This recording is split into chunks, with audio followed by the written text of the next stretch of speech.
The following clip was recorded by a girl on her 15th birthday. The house was full of relatives, music playing in the background, wrapping paper scattered across the floor as she laughed and unwrapped gift after gift. At one point, she picked up her phone to film a short video for her school friends, wanting to show them one of the dolls she had just received. But before she could even finish the video, something happened. Watch. Bueno, aquí les presentamos a la muñeca de Bessie que se la regalaron a sus 15 años. No manches, mira. As she holds the doll up, its head slowly turns toward her. It rotates deliberately, stopping at an angle that makes it appear as though it's looking directly at her, but there's no visible mechanism inside it. No motor, no battery compartment, no switch. After seeing the video, her parents immediately took the doll away, but the panic wasn't just about the movement, it was about where it came from. The doll may have been purchased by a guest from a thrift store, meaning its history was completely unknown, and that's where the fear deepens. In paranormal lore, objects, especially dolls, are often described as vessels, not because they're inherently evil, but because their human-like features make them symbolic anchors. If something were attached to that doll, removing it from sight wouldn't necessarily remove the attachment itself. Some believe that once an object has been inside a home, whatever is connected to it can linger even after it's discarded. There are countless stories online of people throwing dolls away, only to find them returned to their porch, back in storage boxes, or replaced by unexplained activity inside the house. Others claim that after attempting to burn or destroy items like this, the disturbances escalated, lights flickering, doors opening at night, shadows appearing more frequently. If you were in that situation, if you saw that head turn on its own, what would you have done? Would you throw it away and hope that ends it? Or would you try to cleanse the house? I'd love to hear your thoughts.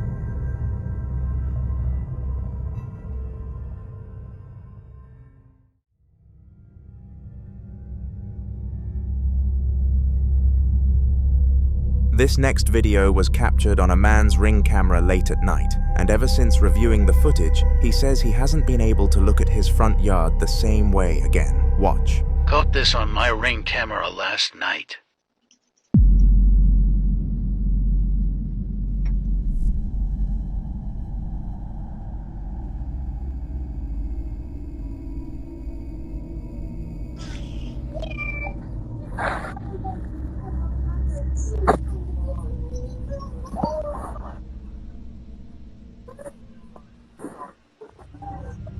The movement started from here, and what immediately stands out is the way it moves. It doesn't scatter or disperse like dust caught in infrared light. It holds its shape.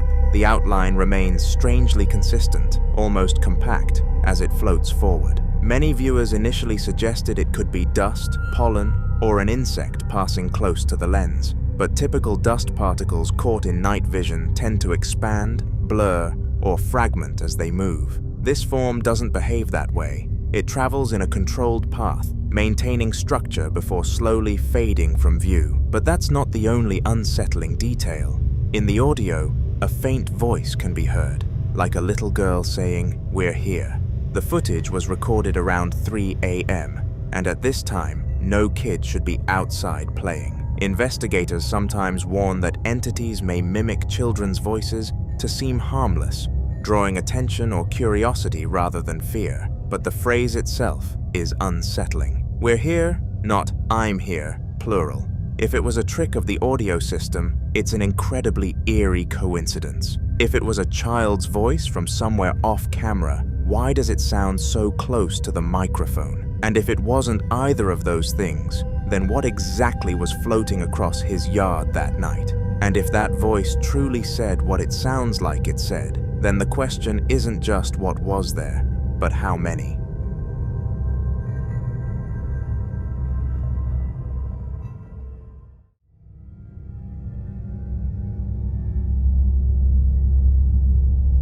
Now in this next clip, a man known online for his extensive doll collection captures something unsettling inside his daughter's bedroom, and it happens while she's asleep. He says it was a normal afternoon, his little girl was taking her nap, the house was quiet, and he was in the living room when he suddenly began hearing loud tapping sounds coming from her room. Listen closely.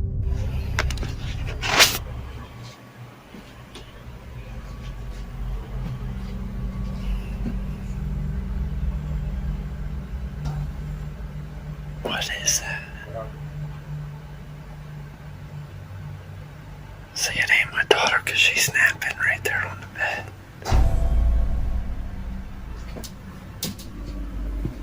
It sounds like her closet door fell.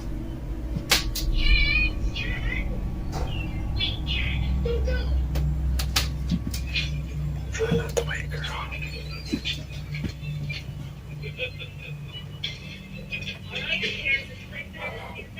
See, I don't know. No, it's not doing it. See, she's snapping right. There was no one else in her room, and there was no visible movement near her crib or bed. And then, after a short while, something else happens. Whatever it was not even waking her up.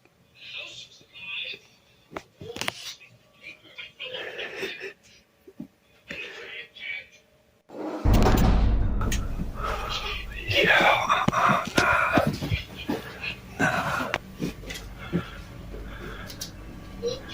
Come on, man, she's in here sleeping.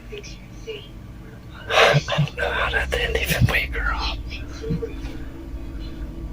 Come on, man. You need to get out of her room. Dude, I'm telling you, that thing was closed, right?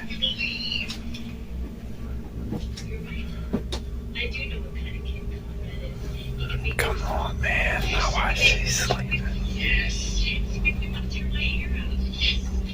Man, I am good on that. You need to get out of her room.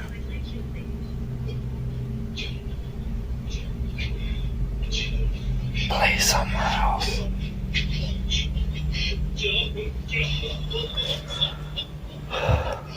What the man?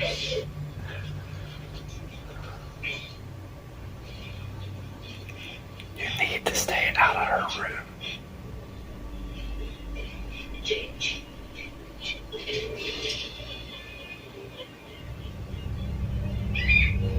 People familiar with this family already know that the man collects dolls, dozens of them, many antique, some with glass eyes, some displayed throughout the house.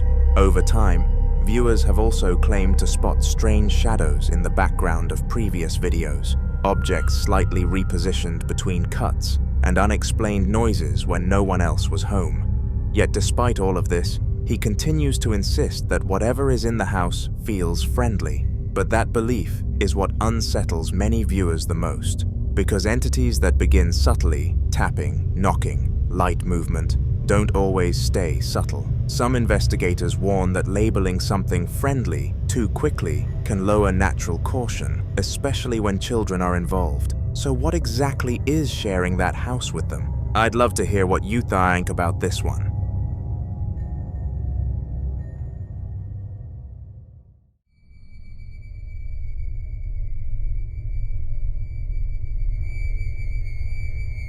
The following video is about a man who claims the activity in his home became so disturbing that he eventually had to leave and stay at his girlfriend's house just to get a break from it. It started with small disruptions, unexplained bangs in the middle of the night, doors clicking shut when no one was near them, and lights that would suddenly shut off and remain off for several long, deliberate minutes before turning back on by themselves. He describes those moments as the worst part, standing in complete darkness at 4 a.m., waiting, feeling as if something was intentionally holding the room in silence before restoring the light. Then one morning, around 4 a.m., he woke up to the sound of laughter clear enough that his first instinct was to assume it was his TV, but when he checked, the television wasn't even on. Some viewers tried to analyze his situation, but to prove that it wasn't just the house, he decided to leave for a few days and stay at his girlfriend's place. He believed that if the disturbances stopped, then the house was the source. Watch. So yeah, I've been staying at my girlfriend's house, but guess what, guys? You're not gonna fucking believe it. The ghosts have followed me here. And she's bugging the fuck out. Her mother is bugging the fuck out. And I'm bugging the fuck out. I mean, I guess I should have expected this, but let's just see what's been going on. Her door has been opening in the middle of the night. This closet door has been opening up in the middle of the night, and it's like hard as to open. We put shit in front of it so it wouldn't open. hearing all types of knocks, hearing people run up and down the stairs. I mean, this house is 100 years old. And then, to top it all off, my girlfriend goes in the shower today, and on the mirror, it says, "We are here." And, the writing is fucked up. Look at that arm. It's like the, look at that arm. Why is it? Oh my god. I'm not doing this shit. I gotta move out. What the? I gotta move out. Yeah, so that was on the mirror. I mean, it looks like anybody could have written that, but in person, the way it was written is mad weird. It's like squiggly lines. Her mom tried cleaning it with Windex and it wouldn't come off. And then after all that shit happens, her mom goes downstairs, and she's a very religious woman, and she has like this little, I guess, Bible, would you say it is? Or what is it? I guess It's a regular Bible. like a Bible. I'm also sick. Ignore my voice. Yeah. So she goes downstairs and looks at it, and she left it closed. She goes down and looks at it, and it's open on the same exact page that her husband and her father died. The same exact day, May 22nd, it says it in the book. What it says on the page is very like you were meant to hear it kind of thing. Like it was just like so weird timing and just like a weird page. So we're thinking maybe her dad is trying to protect them from whatever I brought in their house. What do you guys think? According to him, his girlfriend and her mother had never experienced anything unusual in that house before he arrived. To him, this isn't a haunted house situation. It's something attached to him, something that follows him wherever he goes. But there's another layer. He mentions that his girlfriend's house is over 100 years old. Some speculate that perhaps his presence didn't bring anything. Maybe it just triggered something already dormant there. In paranormal belief, certain individuals are thought to act as catalysts, unintentionally amplifying or awakening existing energy in a location. Still, what unsettled people most was when he started having dreams. What's up? So, I've been MIA. I came back from Cancun, and yeah, I'm tan now. But some wild shit happened to me the other night, and my eyes are going a little bit. But I'm here at my girlfriend's house, and it was around, I swear to God, it was like 3 o'clock in the morning. It was 3:30, like on the dot. It was like 3:20, 3:29, 3:28. And I started, she said I was freaking out in my sleep. I woke up to uncontrollably shaking right next to me, like literally freaking out, like not screaming, but like loud enough to wake me. And he was freaking out, shaking like a seizure almost. Yeah, and I had no recollection of it at all. Nothing. Said his name about 10 times, wouldn't wake up. I smacked him so hard across the face, and that's when he shot up. And I woke up, and I told her I had this insane dream that I was in my house, and like, I don't know what happened. I thought I was sleeping in my room, and I started getting carried away by, looked like, I don't know, these dark shadow figures. They had like these big nails and teeth and crazy eyes, and I literally got picked up by them, and they were carrying me away. And then I told her that, and then I was like, yo, I have this crazy pain on my arm, and I shit you not, yo, this is legit, like this is real. Like Grayson here is like freaked out about it, and so am I. Wait till you see this shit, bro.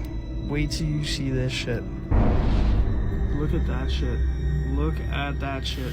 As soon as she woke me up, I felt something like pain on my arm. And look at that. As hard as she scratches, no matter how hard she scratches, it will not go into my arm like that. No, this is crazy. Didn't I tell you though, when I woke up my arm was hurting? Yeah, it's 3. And it's literally 3 scratches.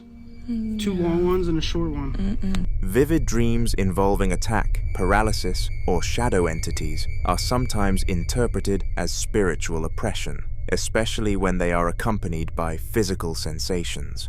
To make matters worse, he began waking up with unexplained marks on his body, and this made many people believe whatever is in that house is after him. But I'll leave you to be the judge of this one.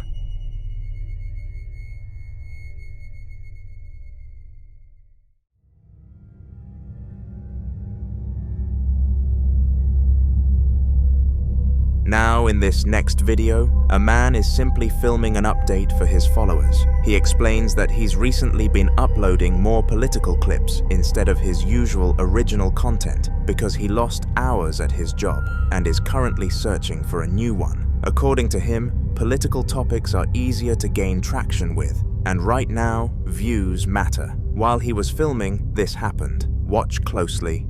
Alright guys, gonna try and make this one quick. This is just kind of update video. People have been wondering why I've been uploading so many news clips, so many political videos, and why I haven't been uploading any original content lately.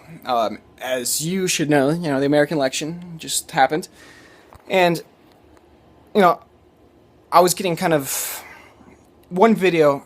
If you follow my channel, you would know it has 28,000 views. And I tried essentially recreating that, and getting a lot of views, through those political videos. Unsuccessfully, might I add. Basically, where I'm getting at is, in order to fill in the lack of original videos, I've been doing these political clip videos. And the reasoning behind that is because here at home, things are a little difficult. I didn't lose my job, but I lost a lot of hours. And I'm looking for new employment, which is inhibiting me from creating new content. Makes it a lot easier for me if I can just, find a video clip of some politician or some news anchor saying something really stupid and get some views from that, than it is. It's easier for me to get views from that than it is, new content at the moment. So, just what I'm saying is bear with me.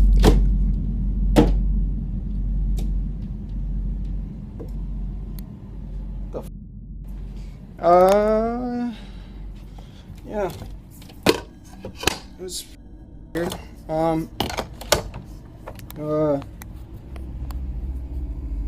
Got that on tape. Yeah, that.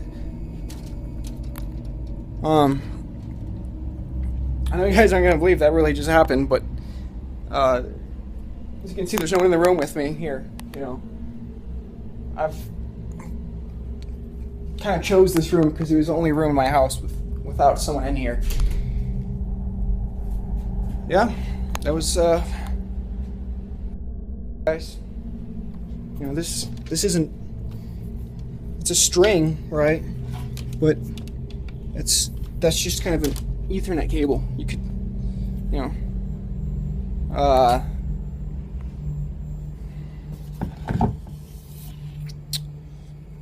Hey guys, that was pretty weird.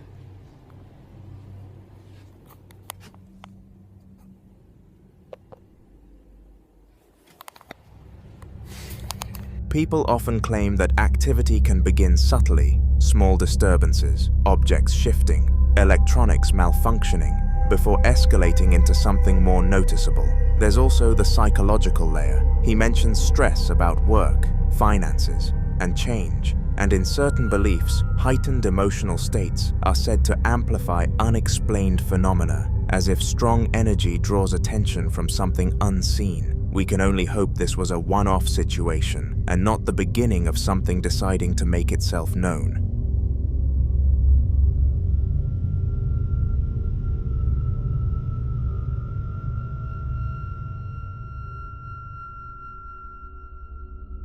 In the following clip, a group of paranormal investigators acquire 2 dolls from separate owners who both claimed the objects were responsible for disturbing activity inside their homes. According to the previous owners, one of the dolls had been linked to persistent knocking sounds that seemed to follow it from room to room. Lights would flicker whenever it was moved, and one family claimed they repeatedly found it repositioned in places they were certain they hadn't left it. The second doll, the one dressed in a red cloth, was reportedly associated with whispering sounds at night and sudden cold spots that formed specifically around the shelf where it sat. One owner even said her child refused to sleep in the same room with it after insisting the doll blinked. Rather than destroy them, the investigators decided to document everything carefully. They placed both dolls on a table in a controlled setting and began a spirit box session, asking direct questions to see if any responses would come through. That's when something happened. Watch. Light it back up to red. Look. No! Bring that camera over here! Oh god, he moved! Still moving.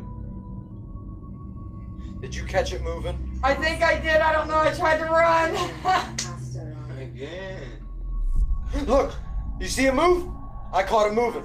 Yeah. If you look closely at the doll with the red cloth, its head appears to shift slightly to the side. It is believed that objects that have been repeatedly associated with fear, attention, and belief can sometimes become what investigators call trigger objects, meaning they act as focal points for activity because of the emotional energy surrounding them. The red cloth itself also caught viewers' attention. In certain folklore traditions, red fabric is believed to either attract or contain spiritual energy, depending on how it's used. If the doll did move on its own, then the implication is clear. Whatever the previous owners were experiencing may not have been imagination. So if something truly is attached to it, then is bringing it into a new environment going to quiet it, or will it simply give it a new audience?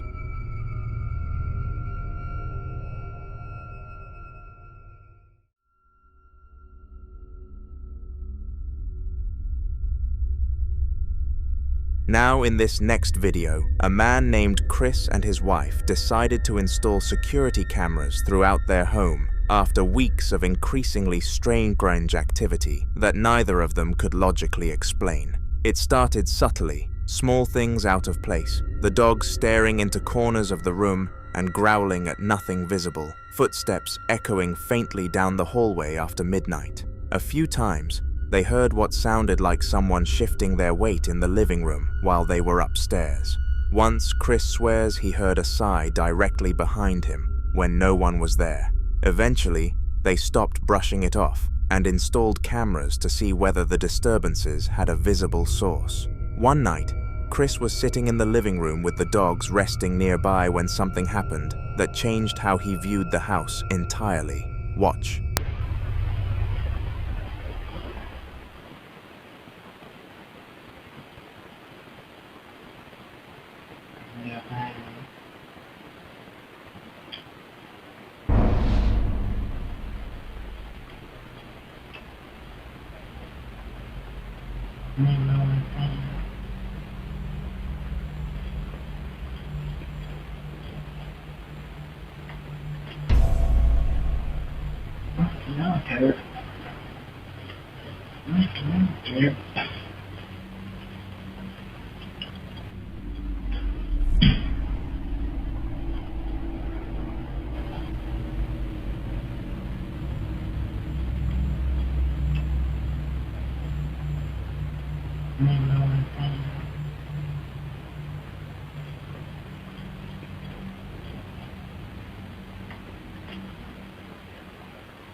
In the footage, a chair begins to tilt backward, as if someone were physically leaning into it, applying steady pressure with their weight. What makes it more unsettling is the dog's reaction, and how they immediately become alert. And then there's the earlier activity, the footsteps, the sigh, the dogs reacting to empty space. When you layer those experiences together, the chair becomes harder to dismiss as coincidence. If someone unseen truly leaned back into that chair, then the implication is chilling. Chris may not have been alone in that living room, but until more updates are shared, this remains a mystery. The following clip begins with loud, repeated banging echoing through the apartment, sharp enough to jolt the person filming upright from the couch beside the bed. It sounds deliberate, like something hitting a wall or door over and over, and after a moment of hesitation, they decide to investigate.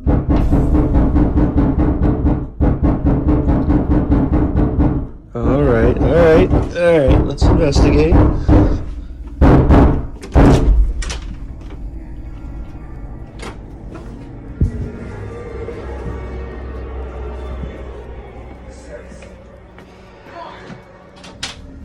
Camera in hand, they move through the apartment, checking nearby rooms, the hallway, even the front door, but everything is exactly as it should be. No movement, no open doors, no explanation for the noise they just heard. The banging has completely stopped, leaving behind an uncomfortable silence that feels heavier than the sound itself. After finding nothing, they head back toward the bedroom, clearly trying to convince themselves it was just a random noise. But as soon as they step back inside, the tension returns. The room feels different now, quieter, in a way that feels intentional, almost like whatever caused the banging is waiting. After ending the video, they pause near the couch, scanning the space slowly, listening for any hint of it starting again. Nothing does, at least not on camera, but the way they hesitate before sitting back down says enough. The banging may have stopped, but the feeling that something followed them back into the room never really goes away.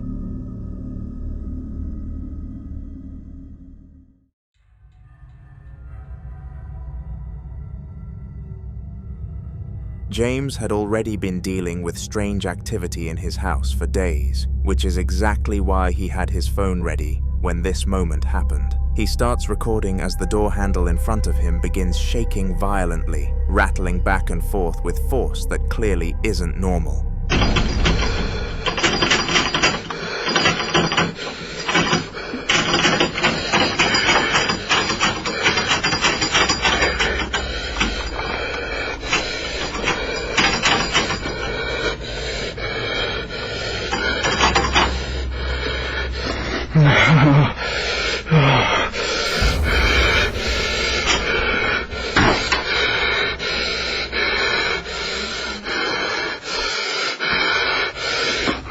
The handle suddenly twists on its own, and the door swings fully open, revealing the room beyond it. You can hear James breathing heavily behind the camera, frozen in place as he tries to process what he's seeing. Just as quickly, the door slowly shuts itself again, clicking into place. For a brief second, everything goes quiet, almost like it's over, but then the handle moves again. The door opens a second time, wider than before slamming shut once more as if whatever was doing it was toying with him. James later explained that this wasn't an isolated incident, and that similar things had been happening regularly in that room, which is what pushed him to finally film it. Seeing the door open and close repeatedly with that kind of force, and hearing the panic in his breathing, makes it clear this wasn't staged. Whatever was on the other side of that door clearly wanted to be noticed.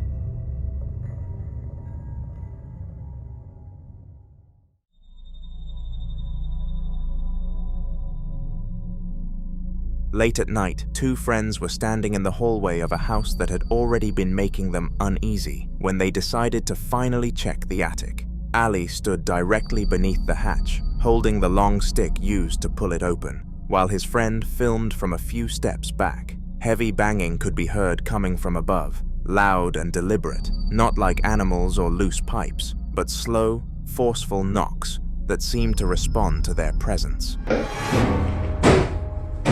Escucha, pero hágale suavecito.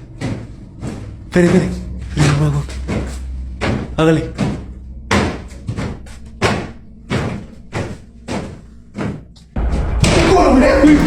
Ali hesitates for a moment before pushing the attic door upward with the stick. As it creaks open, the darkness above fills the frame, and then something horrifying appears. An uncanny face suddenly becomes visible in the opening, pale and unnatural, staring straight down at them from the attic. It doesn't speak or move much, but its presence alone is enough. The moment they realize what they're looking at, both of them panic. The camera jolts violently as they turn and sprint away, shouting in fear as the attic door slams shut behind them. The footage was cut shortly after, but Ali later claimed neither of them went back up there that night. No one else was supposed to be in the house, and whatever looked down at them from that attic was never seen again.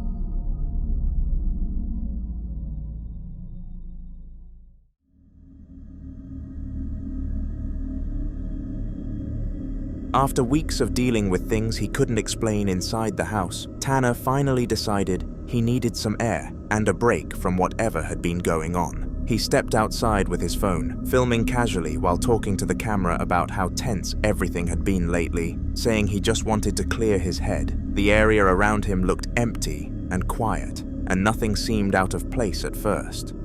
Hey guys, so I decided to just get out of the house today. I think it's probably good for me to keep my mind off of things and just maybe not think about it so much. I'm starting to feel paranoid, like the only place I feel safe is at my house, and I don't really think that that's healthy, so I decided to just get out today. Thanks you guys to anyone who reached out to me. I'm doing fine, I just feel a little uneasy when I leave the house, but other than that, I'm doing good. As Tanner continues walking and talking, the camera briefly pans past a long corridor far behind him. In that moment, barely noticeable unless you're really looking, an uncanny girl-like figure can be seen standing still in the distance, watching from the shadows. Tanner doesn't react at all and keeps walking, completely unaware that anything is there. The figure doesn't move, doesn't wave, and doesn't follow. It just stands there before slipping out of view as the camera shifts again. It wasn't until Tanner posted the video that people in the comments started pointing it out, timestamp after timestamp, all saying the same thing. Whatever that figure was, it appeared right after he left the house to escape the activity inside, making it feel like whatever had been haunting him hadn't stayed behind at all.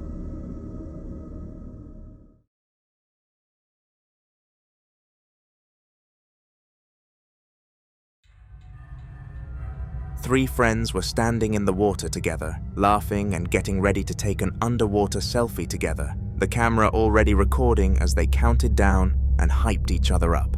It all felt normal at first, just another casual moment caught on video.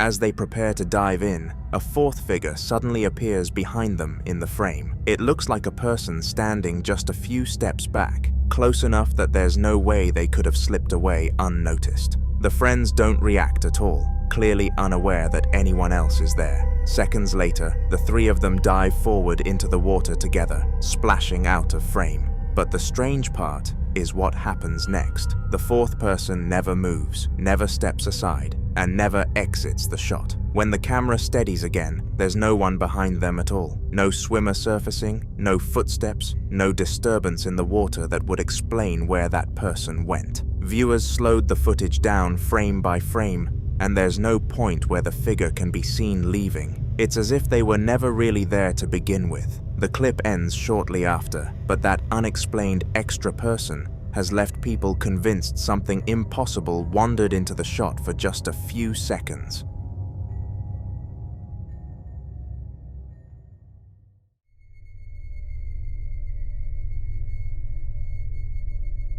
At around 2 in the morning, just as Abdullah was about to turn off the lights and go to sleep, loud banging suddenly erupted from his apartment door, sharp enough to make him freeze in place. Confused and half asleep, he pulled out his phone and started recording to catch this. It was around 10 a.m. I was going to turn off lights and ready to sleep, and then this happened again. So I heard my voice again after a month. لا لا إله إلا هو الحكيم لا تأخذه سنة ولا نوم لا لا لا لا هو في السماوات وما عنده لا يعلمون ما ها بين أيديهم ما ألفهم ولا يجدون به لما شاء से कुर्सी उस माची रख ले खुद इस मामा whole ले जीवन इसमें तुम ये क्या है तुम्हें भूख लगी या खाना खाओ मेरे पीछे तंग मत करो नीचे जा खाना खाओ फ्रिज में मैंने नहीं खोलना इसे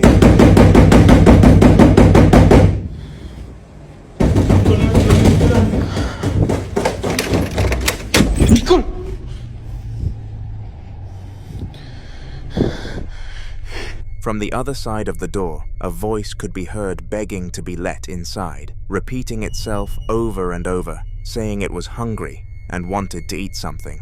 The tone didn't sound muffled like someone in the hallway, it sounded close, almost pressed against the door itself. Abdullah responds, firmly telling it no, that it can't come in. Almost instantly, the voice changes, becoming aggressive, and the knocking grows louder and faster, slamming against the door in bursts like whoever, or whatever, was getting angry. After a few tense seconds, the noise stops completely. Trying to prove to himself it was nothing, Abdullah opens the door and steps into the hallway, filming as he looks left and right. The corridor is completely empty, silent and still. No footsteps, no people, no sign that anyone had been there at all. He quickly retreats back inside and locks the door, later saying this was the moment he realized whatever was knocking didn't need to be seen to feel real. Just a day later, Abdullah found himself home alone again, still shaken from what happened the night before, but trying to convince himself it was a one-off. This time, the apartment door was already open as he moved around the house, and everything felt quiet enough to forget about it for a moment. That didn't last. I was alone at home, so they started mimicking me again. I heard someone is calling me, but I'm alone in my home. Like मेरे घर में कोई भी नहीं है अभी. कौन? रोहान तुम हो? क्या हुआ? हाँ? तुम नीचे आओ. तुम नीचे आ जाओ रोहान. नीचे क्यों नहीं आना? क्यों? बकवास बंद करो अपनी.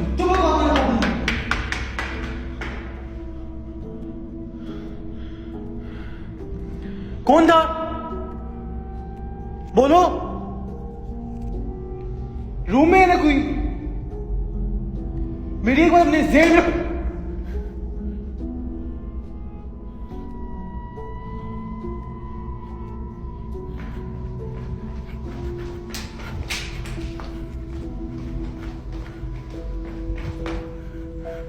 Okay, bye. I don't know what it is, but okay, bye.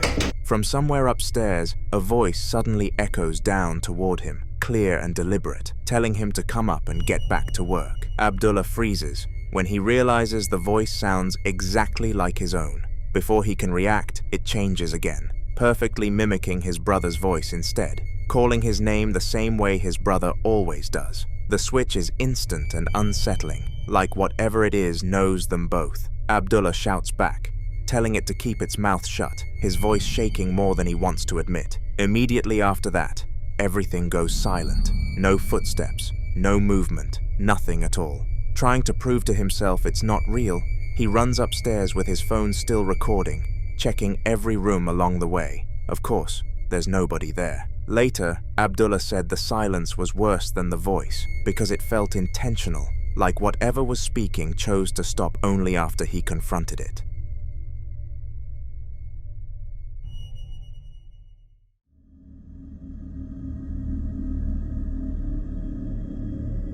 For anyone new here, Ian is a Midwest-based ghost hunter who's been investigating abandoned and reportedly haunted locations for years, most famously, an old factory he keeps returning to because of how consistently active it's been. He's captured unexplained footsteps, distant knocks, and objects moving in this place before, which is why this next clip matters so much.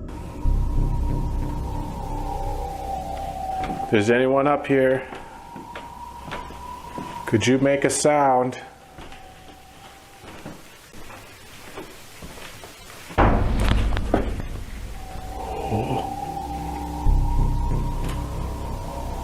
Sound like it came from in there. Is anybody in there? Looks like an old creepy piano. Oh God.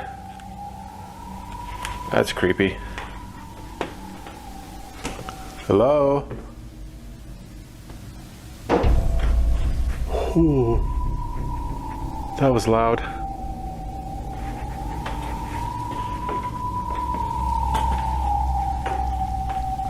Hearing thumps and bangs all throughout this place.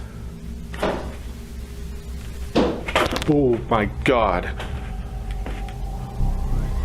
Okay, just calm down. It is a freaky atmosphere up here.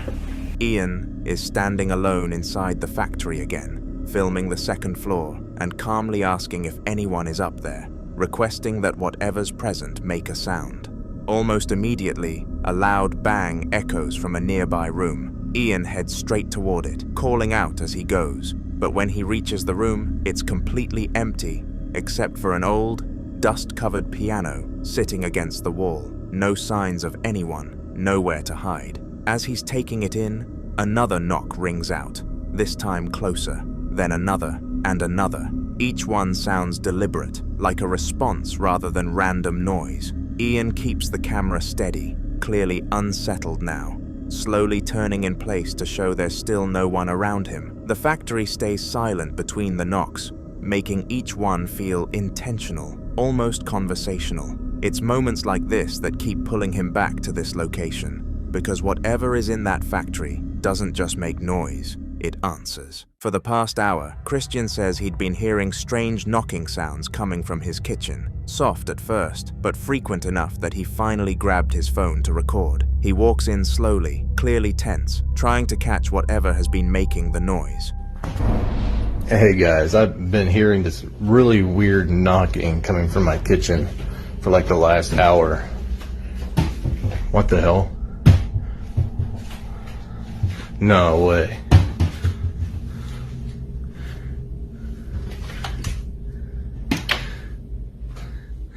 The hell? As soon as the camera points toward the cabinets, one of the doors can be seen slowly opening on its own, just a few inches, before gently closing again. Christian freezes, speaking in disbelief as it keeps happening, almost like something testing whether it's being watched. The second he steps closer, the movement stops completely. He reaches out, pulls the cabinet open fully, and shows the inside is empty. No pets, no loose hinges, nothing that could explain it. The knocking doesn't return, but the silence that follows feels even worse. Christian later said this was the moment he realized the sounds weren't random at all, and whatever was in his kitchen only moved when it thought it was alone.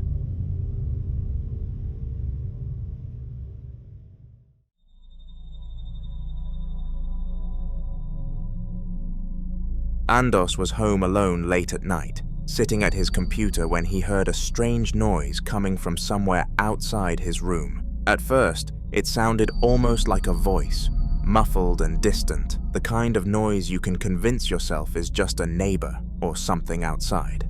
Still, it unsettled him enough that he grabbed his phone and started recording.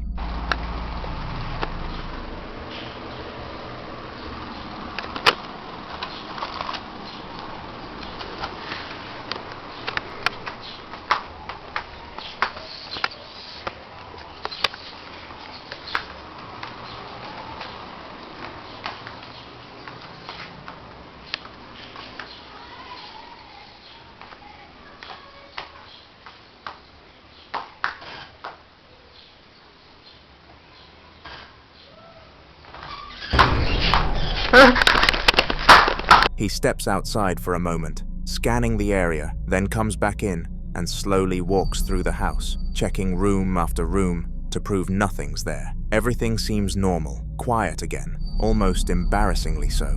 But when he finally enters his parents' bedroom, that calm evaporates. As soon as he steps inside, the wardrobe door ahead of him begins to open on its own, slowly creaking outward, as if someone inside was pushing it. Andos freezes, then backs away, clearly panicking as the door opens with no one near it.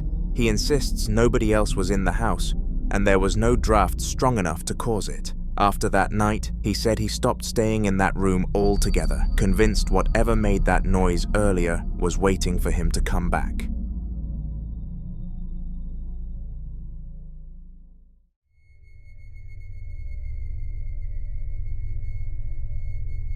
In this next clip from the YouTube channel Fourth Wall, which currently has over 268,000 subscribers and focuses entirely on paranormal investigations, the person behind the camera captures a moment that viewers still argue about. He's slowly filming a miniature 3D model on a table that resembles traditional Asian architecture, carefully panning the camera, but he feels heavy and uncomfortable.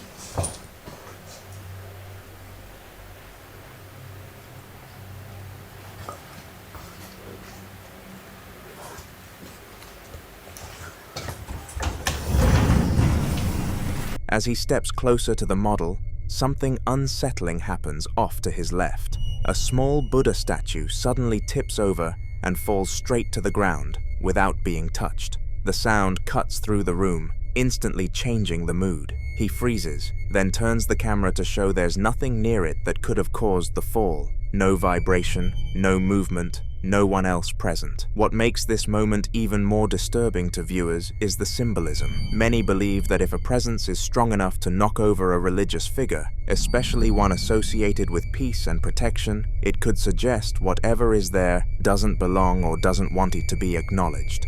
After the clip, the creator admitted the atmosphere in the room felt colder and heavier, and he ended the investigation shortly after. Whether coincidence or something darker, this moment is one of the reasons Fourth Wall continues to trend in the paranormal community. Subscribe as this story will be continuing.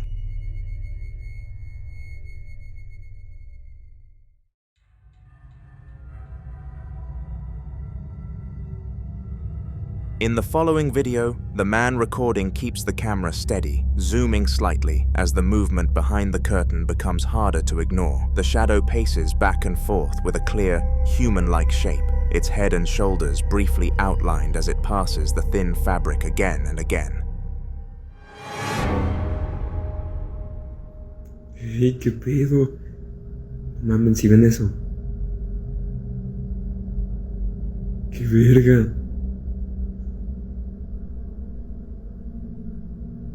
Y, o sea, lo cagado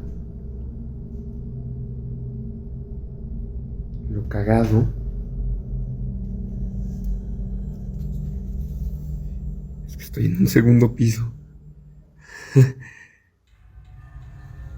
After a few seconds, he musters the courage to pull the curtain aside, half expecting someone to be standing there, but the space is completely empty. To make things even stranger, he leans out and angles the camera through the window, showing the outside clearly. There's nobody below, no one walking past, no possible reflection. The most bizarre part is that he was on the second floor, meaning whatever cast that shadow couldn't have been outside in the first place. The curtain hangs still now, as if nothing ever moved behind it. The clip ends with him standing there in silence, trying to process how something could walk back and forth behind a curtain without ever actually being there.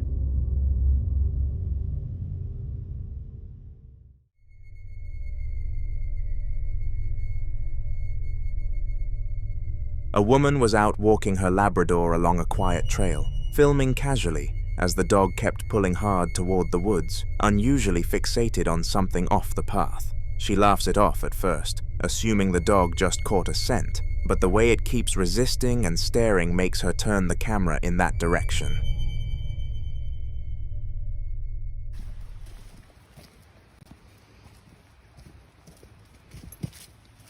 Come on, Bruce. What's up?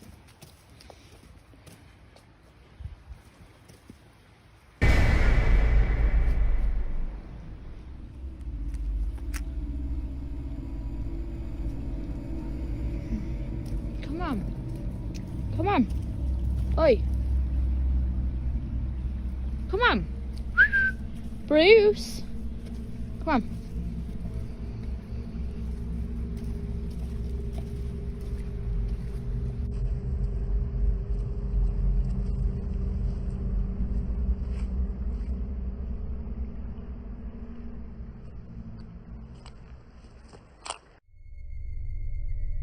As she pans toward the trees, a faint, human-shaped figure can be seen standing just inside the tree line, partially obscured by shadow and distance. It's easy to miss in real time, and she doesn't react at all, continuing the walk.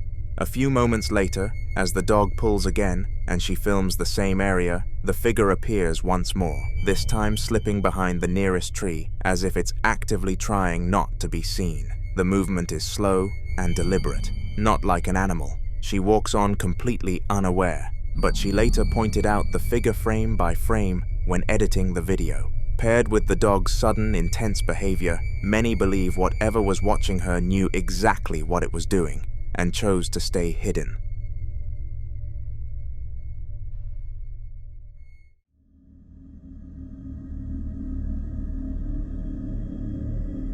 In the upcoming clip, Manuel is exploring an abandoned school late at night, a place he's convinced is haunted after hearing about unexplained activity there for years.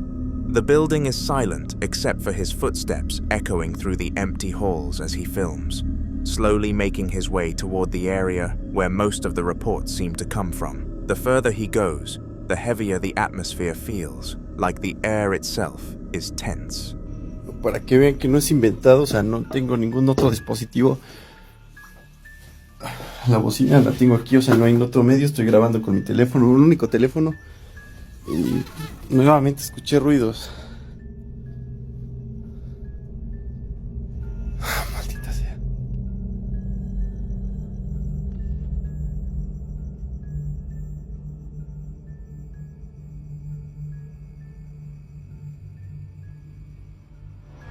Nuevamente escuché ruidos, Esta vez ya no es un niño.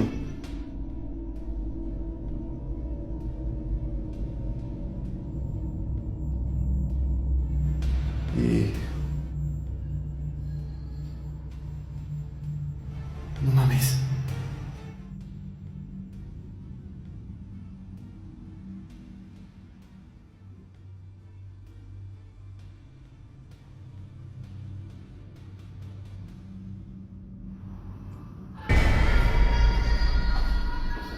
¡Ey!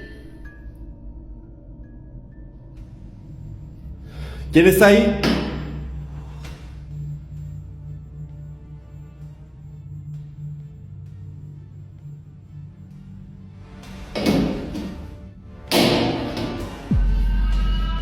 No seas mamón.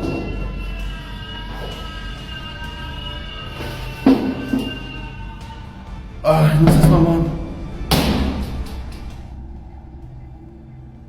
Estoy completamente solo y... As he approaches a hallway near the bathrooms, a strange, high-pitched sound begins to ring out, faint at first, but sharp enough to make him stop in his tracks. He follows it, the noise guiding him straight to a bathroom on the left. As he gets closer, the sound shifts into something worse, a quiet, drawn-out wail that sends chills through him. Manuel steps inside, whispering "hey" into the darkness as the wail suddenly grows much louder, echoing off the tiled walls. He starts checking each stall one by one, showing they're all empty But the moment he finishes, the sound abruptly stops. A second later, the wailing resumes again, this time coming from deeper inside the school, far beyond the bathroom he's standing in. Manuel freezes, realizing whatever made that sound wasn't trapped in one room at all, and it was moving. Part 2 picks up immediately where the last clip left off, and this time there's no mistaking how intense things have become. The noise is now incredibly loud, echoing from deep within the building, no longer distant or faint. It sounds unmistakably like a woman in pain, a long, strained wailing that fills the halls and makes the walls vibrate.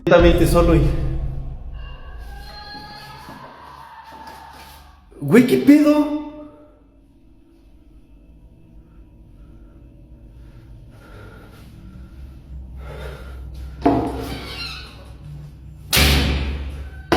No mames.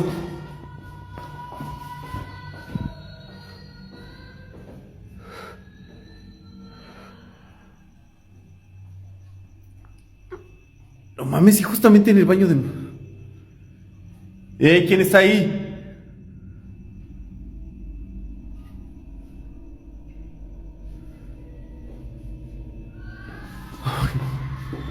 No, no mames.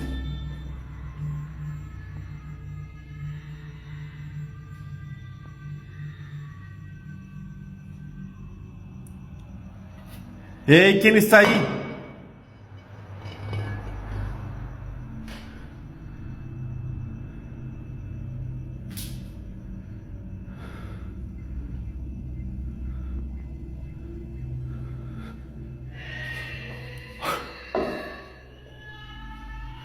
¿Qué pedo? No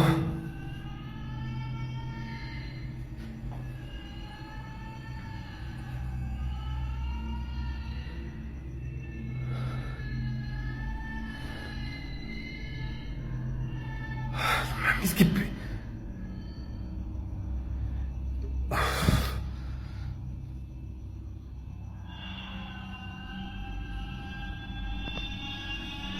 Esto ya no es normal, neta, ya no es normal.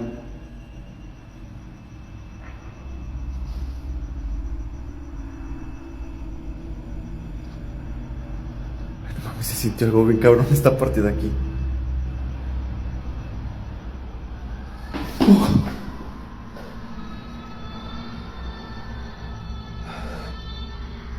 No mames, clarito se está escuchando.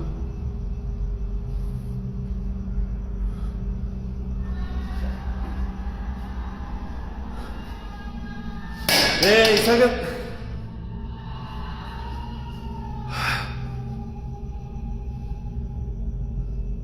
Es que no. Güey, ¿qué pedo?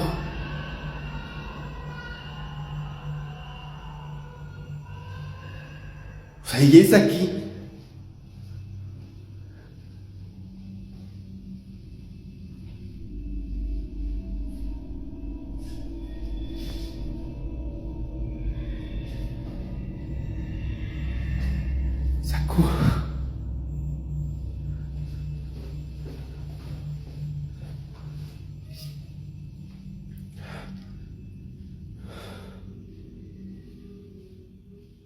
¿Quién está ahí?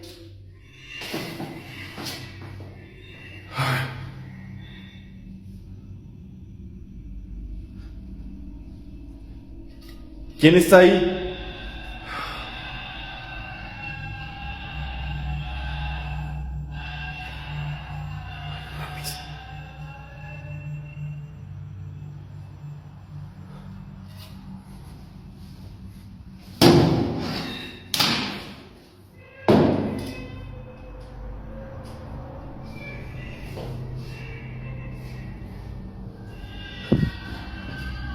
Mames, qué putas me metí, cabrón.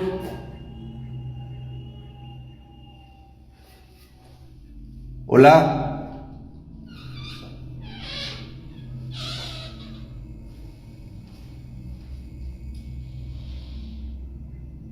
Hola.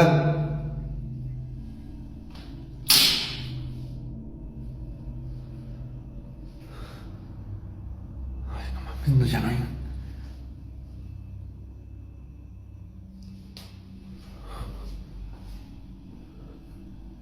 nadie. Ya no se escuchó nada.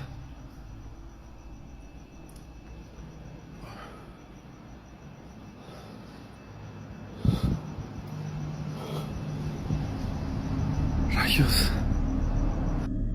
As Manuel stands frozen, the bathroom stall doors in front of him begin to open one by one on their own. It's very quick, as if something unseen is pushing them from the inside. That's enough to force him to retreat backward into the hallway, breathing heavy as the sound drags on longer than ever before. Just when it finally cuts out, he cautiously steps forward again, but the second he reaches the bathroom entrance, the scream erupts once more, even louder. He later claims all of this was happening around 3 in the morning. Unsure what to do, Manuel stays where he is as the cries continue, bouncing around the building and making it impossible to pinpoint the source. He decides to check the men's bathroom to the right, but as he films inside, it becomes clear the noise isn't coming from there at all. Suddenly, it shifts again, pulling him back toward the women's bathroom, where it now sounds less like screaming and more like someone violently gagging or vomiting behind the walls. Moments later, the agonizing screams return at full volume. Manuel calls out Hola several times, his voice shaky, but there's no response. Then, for the longest stretch so far, everything goes completely silent. Taking that as his chance, he slowly backs away, never turning his back, before finally leaving the building altogether. Whatever was inside didn't follow him out, but the sounds he captured were more than enough to convince him never to return.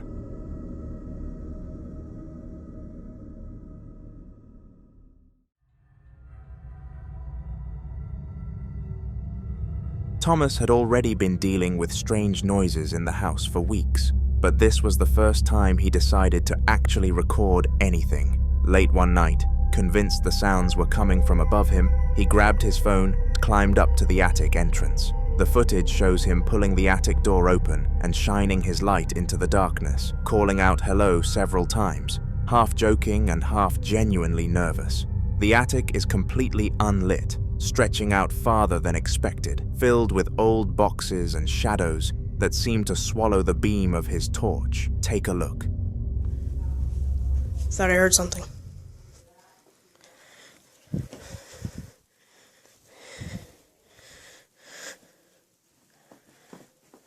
Whoa, what is it? Hello? Hello?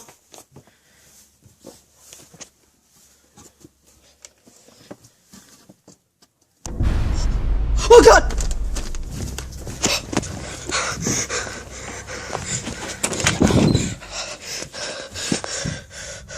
A few steps in, the camera suddenly jolts as Thomas freezes. At the far end of the attic, barely visible, a dark humanoid shape stands motionless, darker than the shadows around it.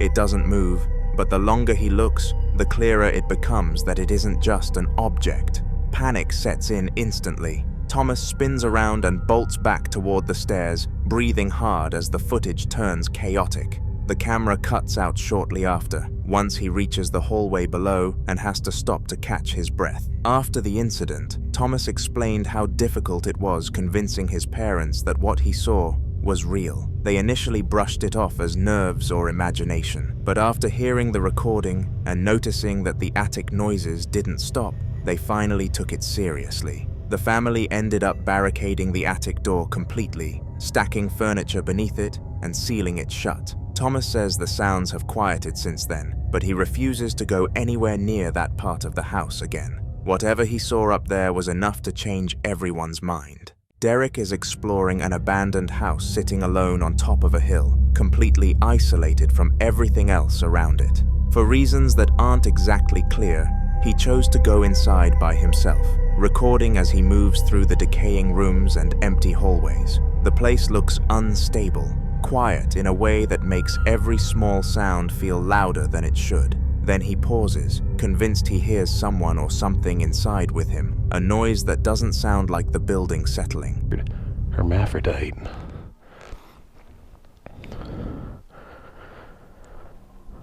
Oh man, this is fun. Dude, I think I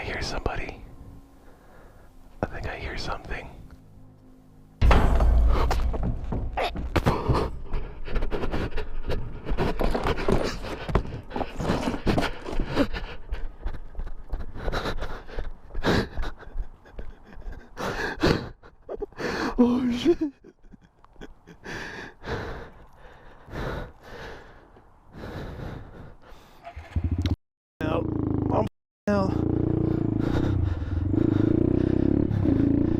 Oh shit. Ate asshole right there. I literally ate shit coming down that hall. Suddenly, a massive bang erupts from somewhere inside the house, loud enough to shake him out of any doubt. He immediately turns and sprints out of the building as fast as he possibly can, not stopping until he's outside and putting distance between himself and the structure. He only begins to calm down once he reaches his motorcycle, and without wasting another second, he starts it and rides away, leaving whatever made that noise behind in the house on the hill.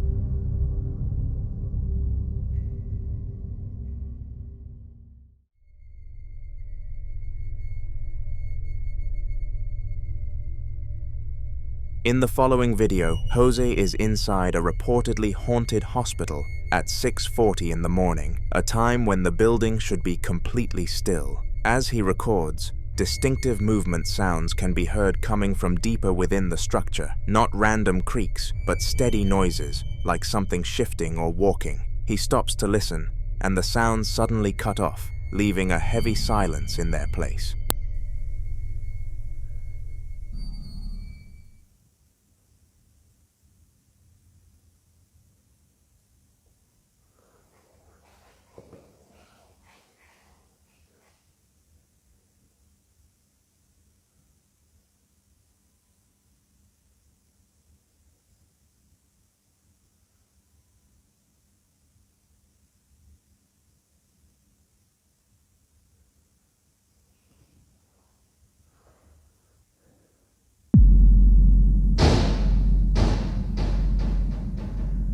Shit, madre.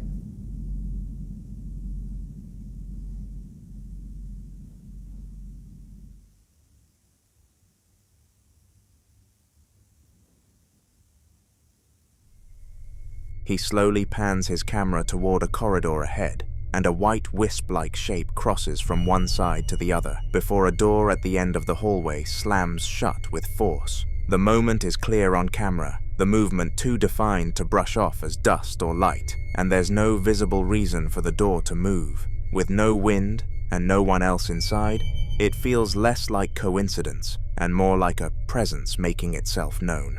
Jose doesn't stay much longer after that, choosing to leave the hospital soon after capturing the footage.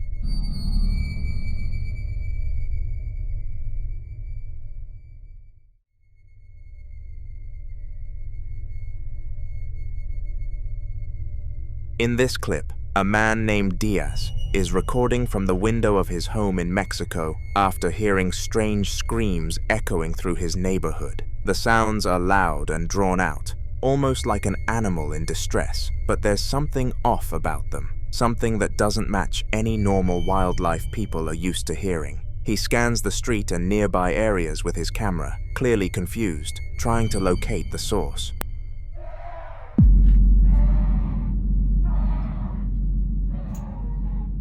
Dios mío.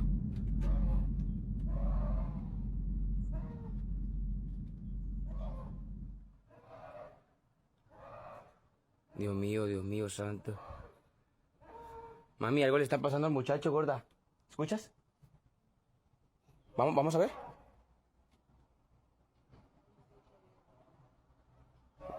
Oh, no. Despite the volume of the screams, there's nothing visible outside. No animals running, no people, no movement at all. The neighborhood looks completely still, which only makes the noise feel more unnatural. Diaz keeps recording, unsure if what he's hearing has a normal explanation or if it's something far stranger, echoing through the night. Later on, Diaz is walking through the neighborhood at night, still unsettled by the screams, when he hears something even more disturbing coming from a particular house. This time, it sounds like a man in pain, his voice strained and emotional, echoing out into the street. Diaz moves closer, circling the house cautiously as the noise continues. There's shouting now, loud pounding sounds, and at one point what clearly sounds like glass shattering from inside.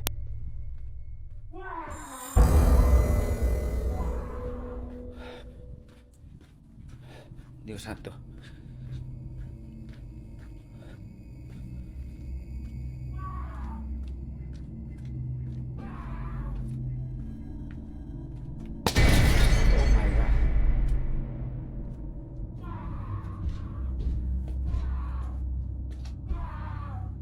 Vecino.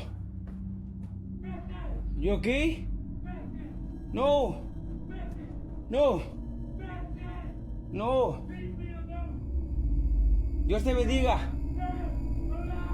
No. ¿Necesitas ayuda? ¿Necesitas ayuda? Dios te bendiga.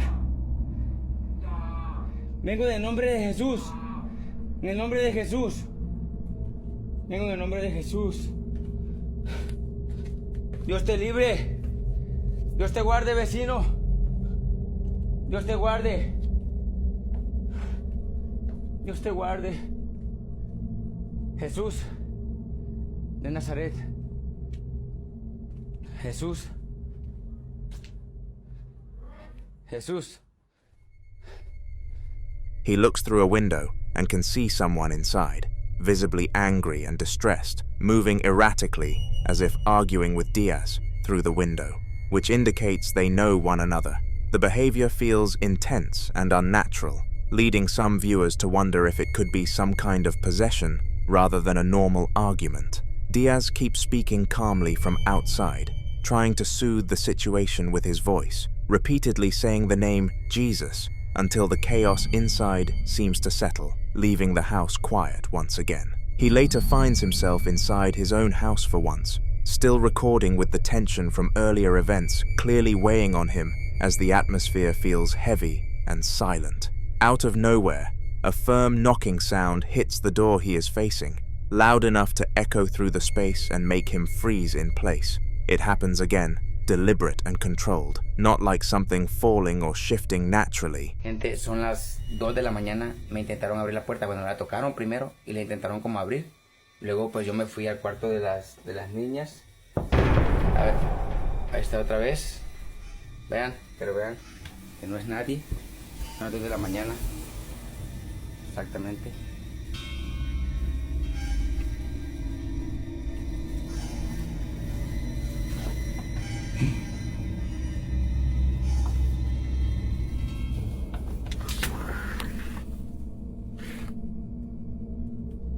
Vean.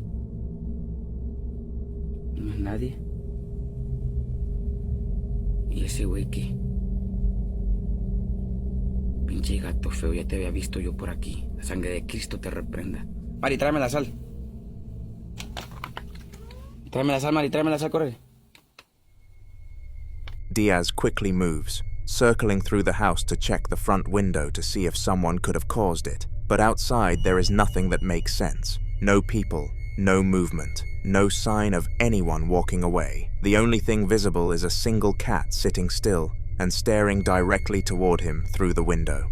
It does not move, does not react, just watches in an unsettling way that feels too focused to be normal. After everything he has already experienced that night, even something ordinary like a cat feels wrong, leaving viewers questioning whether this is coincidence or if something unseen is continuing to follow him from place to place.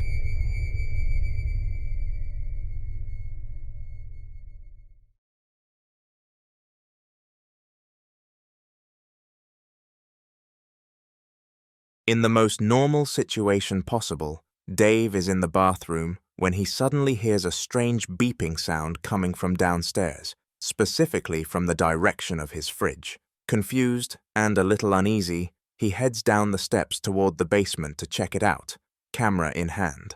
When he gets there, the fridge door is wide open for no clear reason, the beeping echoing in the quiet space as he films it, clearly unsure what he is looking at.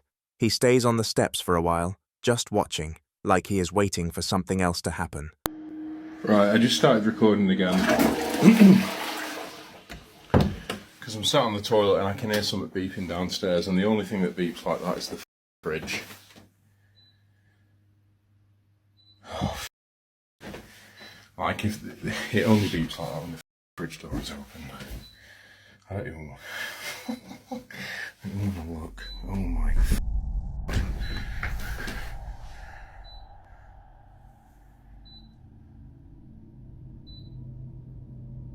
What the f...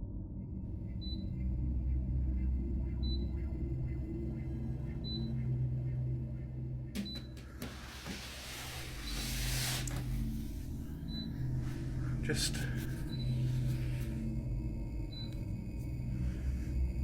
gonna sit here.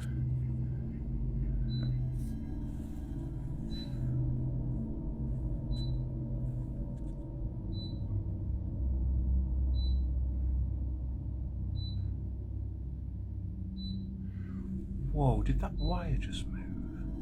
No. Whoa, what the f?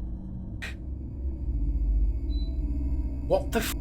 Did you see that? The fuck? Oh no.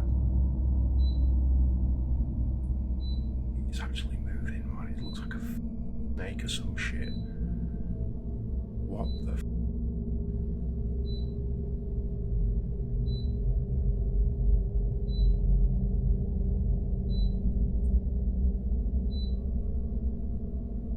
Lampshades going as well. They're like moving towards it.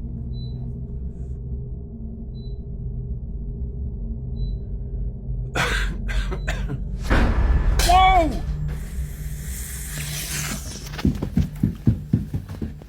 No! No! No!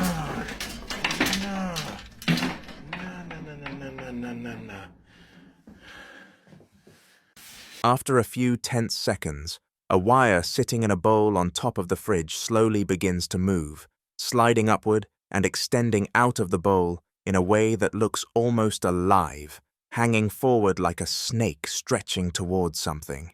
At the same time, a nearby lampshade starts shifting in its direction, both objects moving toward each other unnaturally until items suddenly spill out from inside the fridge. There is no one else down there, nothing touching them, which makes the entire scene feel less like coincidence and more like something unseen is controlling the space around him.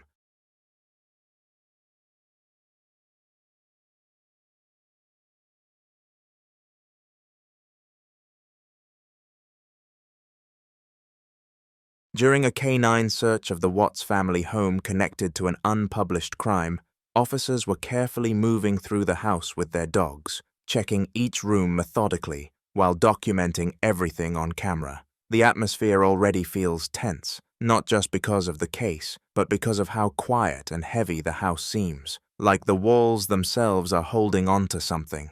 At one point, they focus on a specific room, guiding the dog inside while the camera keeps rolling. Nothing visibly out of place, just officers doing their job and calling out routine instructions to each other.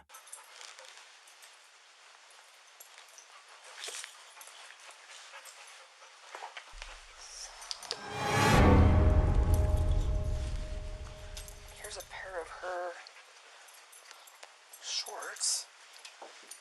Later, while reviewing the footage, something chilling is discovered. A voice can be heard clearly saying, "This is our home," even though none of the officers reacted at the time, and no one in the room remembers hearing it.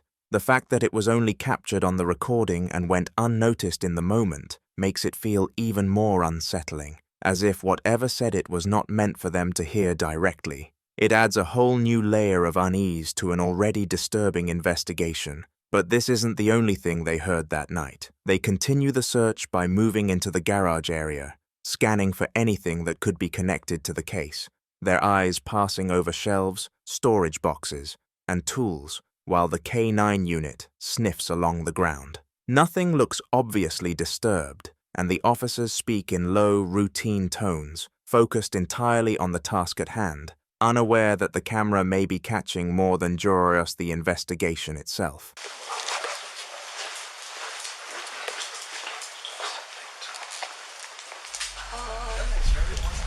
Yes, very organized, very clean.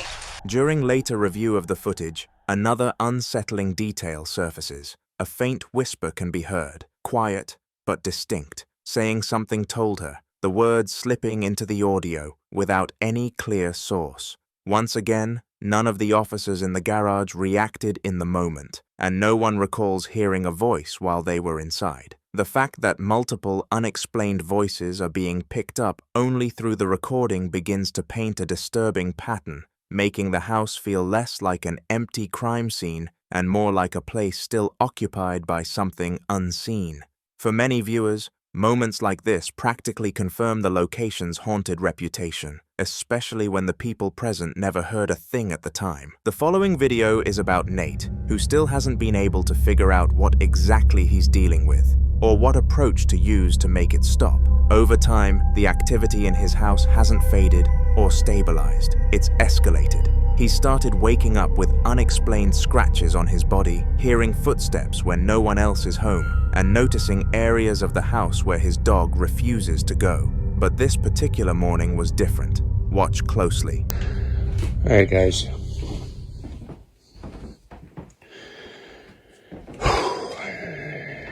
I'm still kind of shaking a little bit here. So, I was upstairs. It's just me here, me and the dog. Wife left. I was upstairs, brushing my teeth. And from below me, like where my feet were, which would be the kitchen, I was hearing what sounded like knocks, which would be on the kitchen ceiling. Then it stopped. Once it stopped, I figured, okay, no big deal. So I came down. I was getting ready to cut some oranges. Came over to get the one I always use, the knife I always use to cut fruit and vegetables and stuff. And it's not there. So I figured, oh, it must be dirty. No. Kind of stood for a minute, and then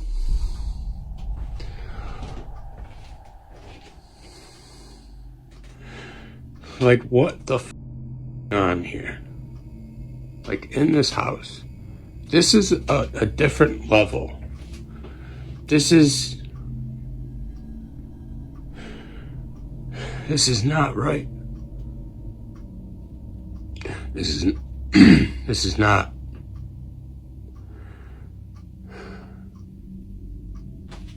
This is not okay. This is not okay. It's in there pretty. So I'm guessing that was the sound I was hearing from below my feet. Because the bathroom is right on the other side of this, so that's how my morning started. Just wanted some oranges. Objects found in positions like this, especially heavy or sharp objects, are often associated with aggressive poltergeist activity, where force and intent seem to be involved. This isn't something falling, tipping, or sliding. Something had to exert pressure to get it there. And when Nate says, "This is not okay," there's something else. A faint voice responding. It's difficult to make out, but undeniably there. Almost as if whatever caused this is aware it's been noticed. Another morning, Nate is home alone when he notices something peeking out from his basement. At first, he tries to come up with logical reasons: shadows, lighting, his eyes adjusting. But the sense of being watched didn't go away. Eventually, he grabbed his camera, and here's what he caught. Guys, check it out. Something was peeking.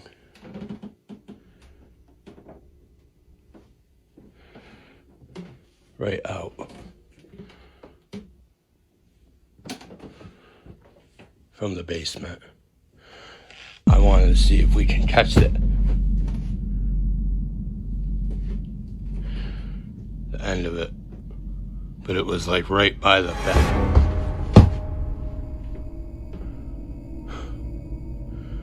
What the?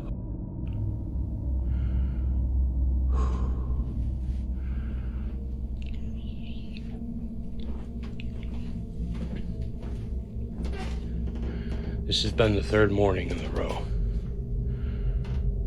Like clockwork. I might have to look back, but it might be around the same times as well. I don't understand. There's nothing. And then I was hearing steps coming down those stairs, but there's nothing. Guys,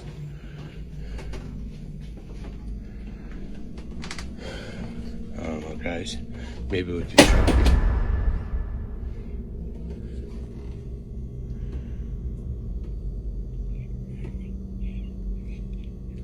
What was that?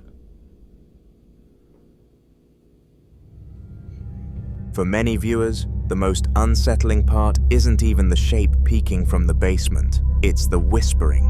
Some people believe they can hear words being formed, while others say it sounds like incoherent murmuring. What makes this harder to dismiss is Nate's claim that this hasn't been a one-time occurrence. He says it's been happening almost every morning, always from the same spot, as if something is watching and waiting. After several people weighed in, many pointed out a recurring detail in Nate's updates. His house is almost always dark, and some believe that prolonged darkness, combined with emotional stress and fear, can intensify paranormal activity, creating an environment where whatever is present feels undisturbed, comfortable, or even encouraged. Then Nate shared another update, one that only made the situation more mysterious. Listen carefully. I want to share a little update on the activity and something that happened last night. I'm only putting this out there to maybe get some advice or answers, or if anybody has experienced something like this. So I was in a dream. I was dreaming that I was in my house, and something had come and woken me up and told me to follow it downstairs. It needed to show me something. So I followed it downstairs, but the whole time my eyes couldn't adjust to what I was following. It was just a figure. Couldn't tell if it was male or female. It was shorter than me. I'm 6 feet. It was shorter than me. That's all I can make out. It was like a, not a mist, but it was like not a full formed shape, if that makes any sense. But it's a dream, so I figured, anyways, I follow it downstairs into the middle of the dining room, and it just lifts up and points its arm towards the basement. I didn't know what it was trying to tell me, but then instantly there was this loud wake up, but it didn't come from the figure. I immediately woke up, but when I woke up, I was standing in my dining room. I have never, ever had an issue of sleepwalking. Never in my life, at least that I know of, or remember, or have ever been told that I sleepwalk. So, I don't know if it was a dream. I don't know if it was a lucid dream. I don't know if I was sleepwalking. But has anybody ever experienced something like this? Because I am at a loss what it means. If there's a reason behind it.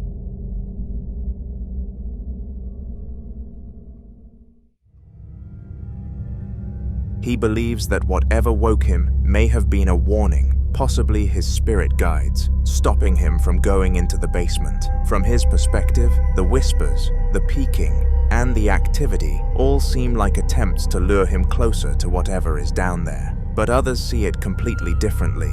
Some believe the voice that woke him wasn't protecting him at all, but guiding him. That whatever is happening in the basement holds the answers to what he's been experiencing, and whatever else is in the house doesn't want him finding out. That the whispers, distractions, and fear are meant to keep him away. So now the question is, was Nate being warned?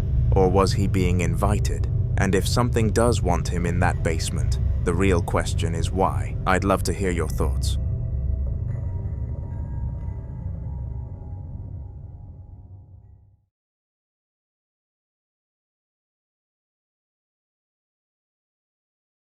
In this next video, Kyle found an abandoned house and decided to do a quick walkthrough, filming the inside to show his partner later. He went in expecting the usual things explorers look for: scattered belongings, traces of past lives, maybe old furniture frozen in time, but what he captured turned out to be something very different. Have a look.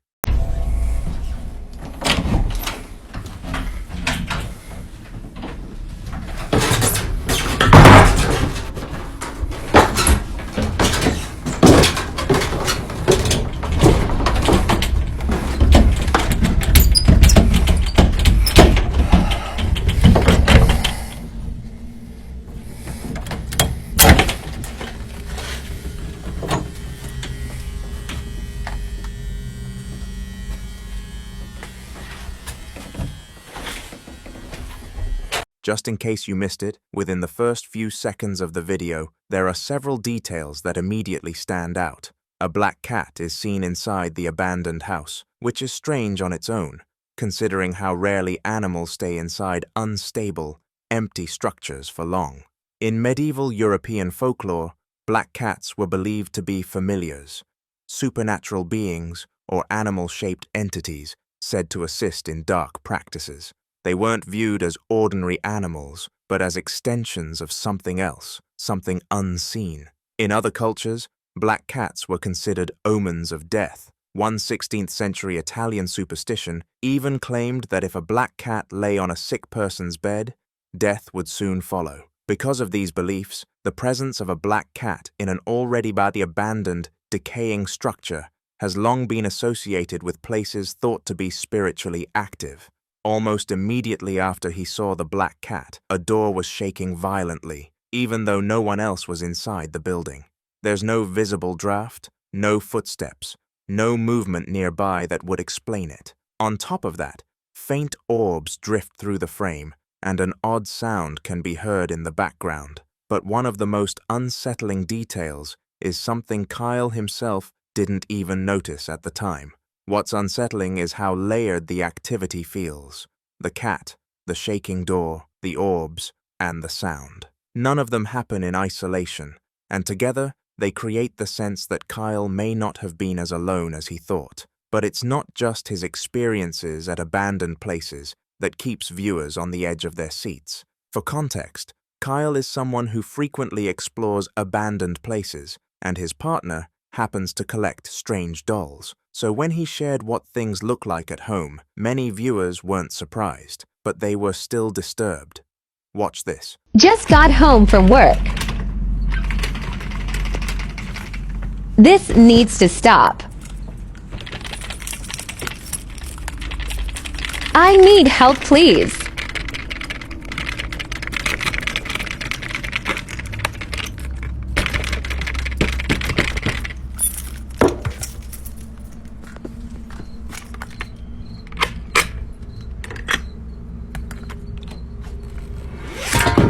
Going to explore it later.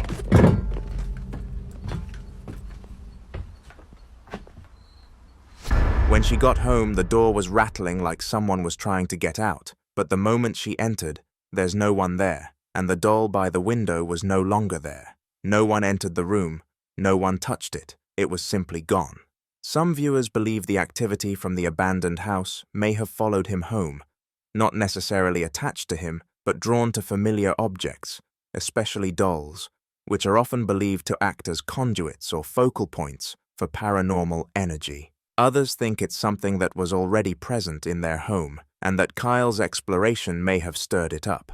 According to Kyle and his partner, they don't feel threatened by whatever is happening. They describe it as more of an annoyance than anything else. Objects moving, small disturbances, things being misplaced and reappearing. Nothing violent or aggressive, but that's where many people begin to worry, because paranormal activity rarely stays the same forever.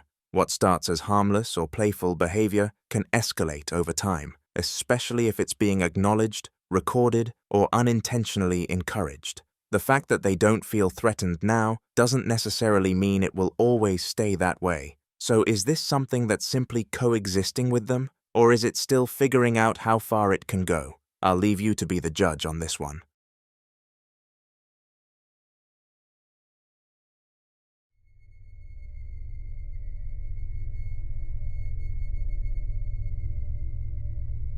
Now in this next clip, Nick has been documenting the strange activity that's been following him, not just at home, but at work. At his store, Nick installed security cameras everywhere, and according to him, there are very few nights where nothing strange happens. Chairs shift on their own, objects fall over, no matter how carefully they're placed. Items that were stable moments earlier suddenly end up on the floor. And there have even been times when he's returned to the store only to find windows cracked, despite no signs of forced entry. And when he gets home, it doesn't stop. Watch this. Is there anyone here that can give me a sign? And something just fell off the counter, right in front of my face. Holy shit!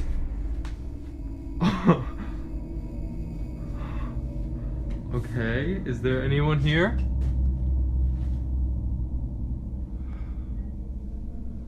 Yay, that was fun.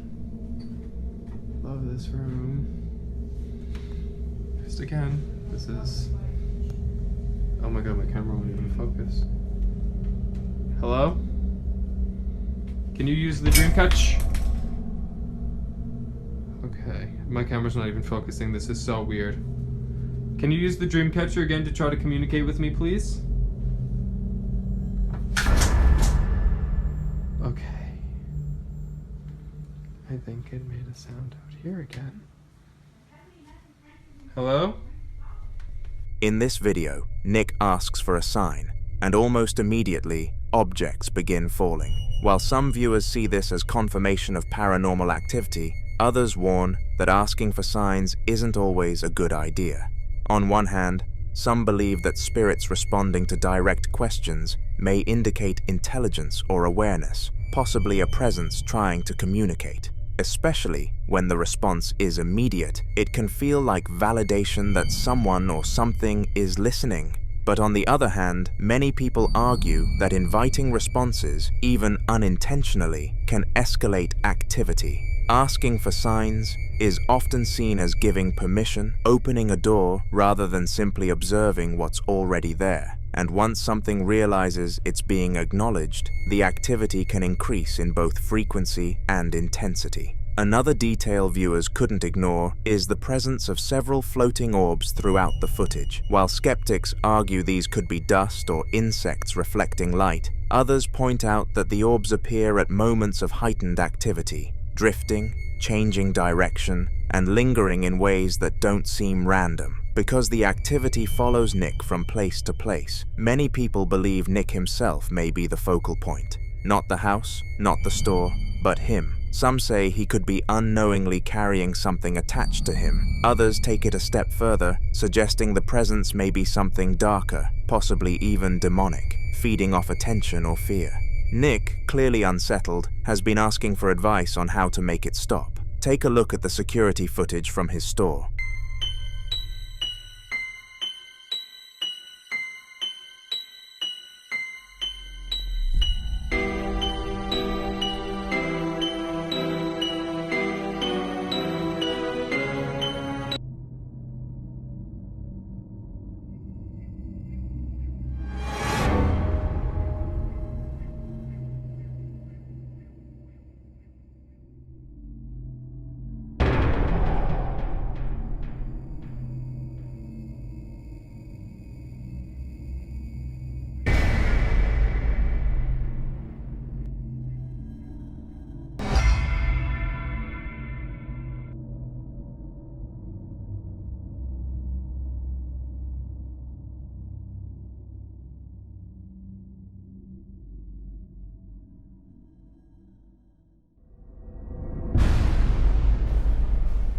This footage only strengthened the theory that whatever is causing the disturbances at both locations is attached to Nick. The activity mirrors what happens at his home. Objects moving without explanation, sudden shifts in the environment, and no visible cause.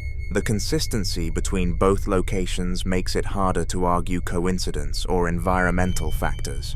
If the house were haunted, the store wouldn't be affected. If the store were the problem, the activity wouldn't follow him home. That's what makes this case so unsettling. It suggests something mobile, something that isn't bound by walls or locations, something that goes where he goes. And until Nick shares more updates or finds a way to stop what's happening, this case remains a mystery. But what you think? Is Nick haunted, or is he being followed? Inside the Lizzie Borden house, specifically the Abby and Andrew suite, a location already known for its haunted reputation, an investigator named Kyle is exploring on his own. As he tries to enter the suite, the door repeatedly locks on him despite there being no one inside. The resistance alone is strange, but what waits beyond is worse. When he finally starts recording and manages to get in, the entire room is lit in an intense red glow, giving everything an unnatural, heavy atmosphere as he slowly moves through the space. Trying to enter the Abby and Andrew suite at the Lizzie Borden house. The door locked on me with no one in there.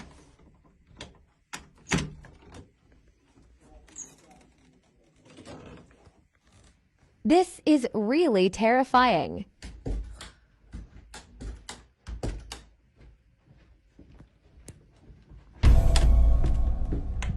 At one point, a door inside the suite closes by itself, with no one near it.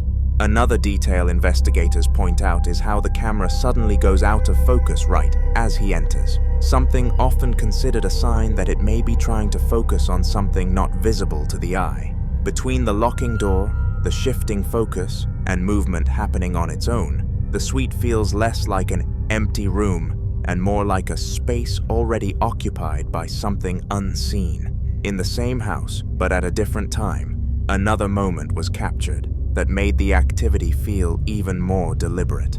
Ahead of the camera was a doorway, and the door itself began sliding back and forth on its own, slowly moving just enough to reveal the terrifying doll that was inside the room, then drifting back to hide it again, over and over, like something unseen was controlling the exact moment of exposure. The motion was smooth and controlled, not like it was swinging from a draft, but gliding in a way that felt intentional. This is happening again.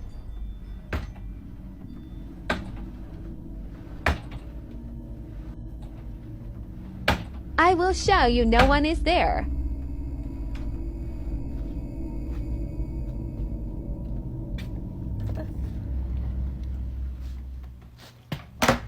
After repeating this several times, the door suddenly stopped moving altogether. The stillness that followed felt heavier than the motion itself. Kyle decided he had seen enough. He stepped out of the room and kicked the nearby doll far down the hall, putting distance between himself and the space, leaving the house with even more questions about what might be sharing it with visitors. Another moment from the same location adds even more to the tension inside the house. In a separate clip, a wooden door can be seen trying to open on its own, quickly pulling inward, except the metal chain lock is the only thing stopping it from fully opening. The pressure on the door looks constant, like something on the other side is testing it, pushing just enough to make the chain tighten and rattle. This place is so haunted. Locked. Bathroom empty. Help! Not long after, Kyle attempts to enter a different room, but the door resists him, pushing back as if someone unseen is holding it shut from the other side. He tries again, confused and uneasy, but the resistance doesn't change, making it feel less like a stuck door and more like something actively keeping him out. The combination of doors moving on their own and spaces refusing entry is enough for him. Kyle leaves the house shortly after, clearly disturbed, with the feeling that whatever is inside doesn't just exist there, it controls who is allowed in.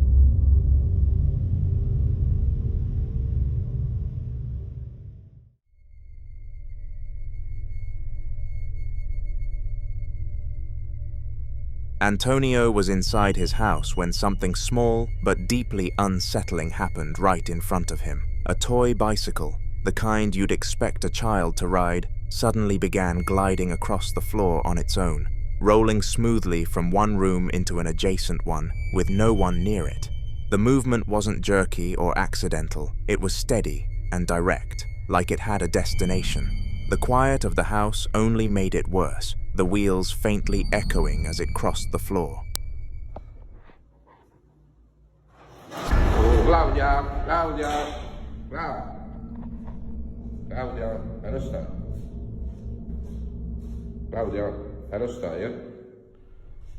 The detail that makes the moment even more disturbing is what that toy represents.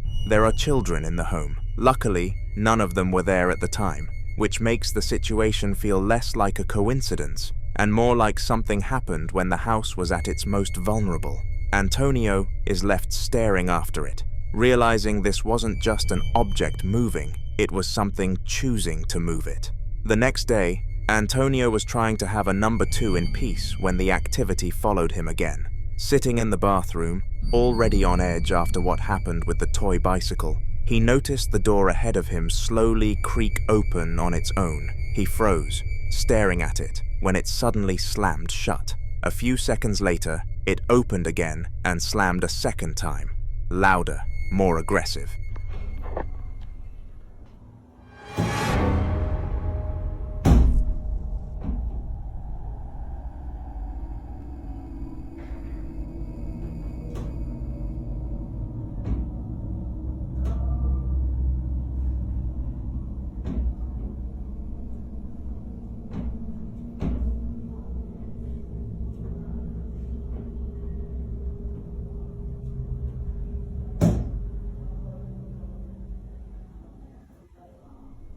After a short pause, the pattern continued, the door opening slightly, then slamming with force, over and over, like something was toying with the timing. There was no draft, no one else in the house, and no logical reason for the movement to repeat so consistently. The sound echoed through the hallway each time, making the small bathroom feel even more enclosed. Antonio was left sitting there, unable to ignore the fact that whatever had moved the toy the day before now seemed to be following him from room to room. With no further updates, we have no idea how safe Antonio currently is, so we can only hope and pray.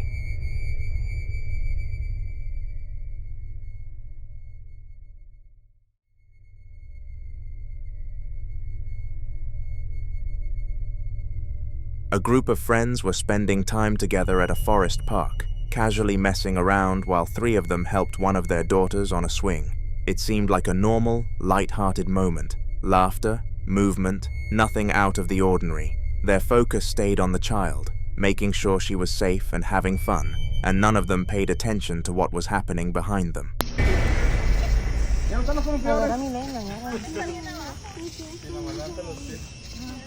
Gente, denle despacito, no me la vayan a mandar al árbol arriba.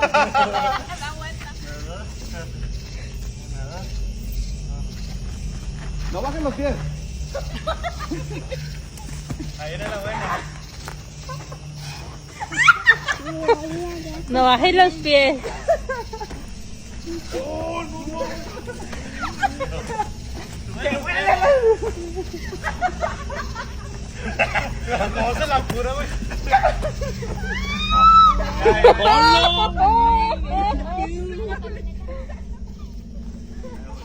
Es que está en flaquillo ese bastón. ¿No viste? Parece que se levanta.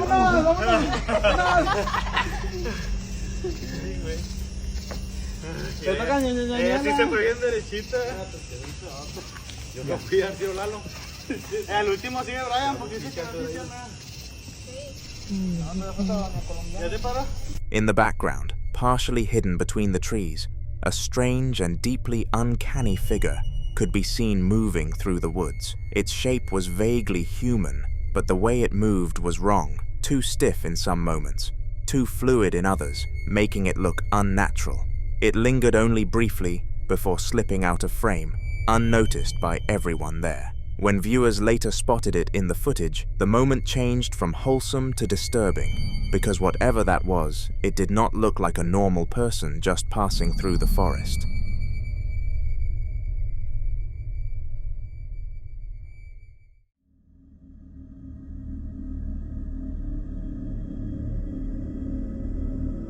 A woman was out walking along a trail she usually takes when she noticed something sitting off to the side of the path. It was a camera, partially hidden but clearly placed there, and when she picked it up, she saw what looked like dried blood on the casing. The discovery immediately made the situation feel serious, but one detail stood out even more. The camera still had battery left, which meant there could be footage saved on it. She was unsure what she might find if she turned it on. The quiet trail suddenly feeling very different than it had minutes before. You're not gonna believe this.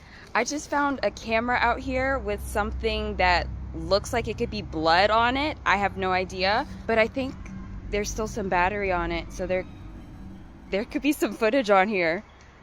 Should I look at it? Instead of checking it right away, she asked viewers whether she should look through the footage at all, knowing whatever was on there could explain why it was left there, or make the situation far more disturbing than it already seemed. She eventually decided to share what was on the camera, posting the footage for others to see. The video begins with a slow 360 view of the forest, the lens turning steadily, capturing the quiet trees and empty trail from every angle. At first, nothing seems out of place, just still woods and distant shadows between the branches.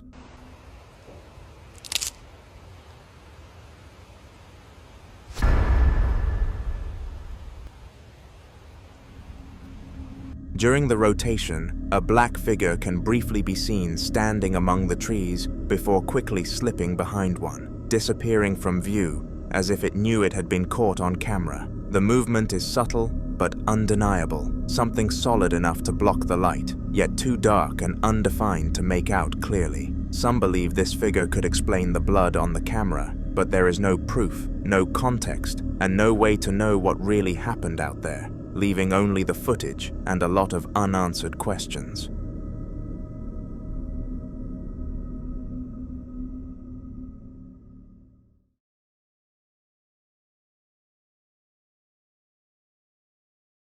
Darwin and two of his friends were exploring an abandoned building that locals had warned them about for years, a place with a reputation for unexplained activity and people leaving early out of fear. They were filming casually at first, laughing it off until the mood shifted fast.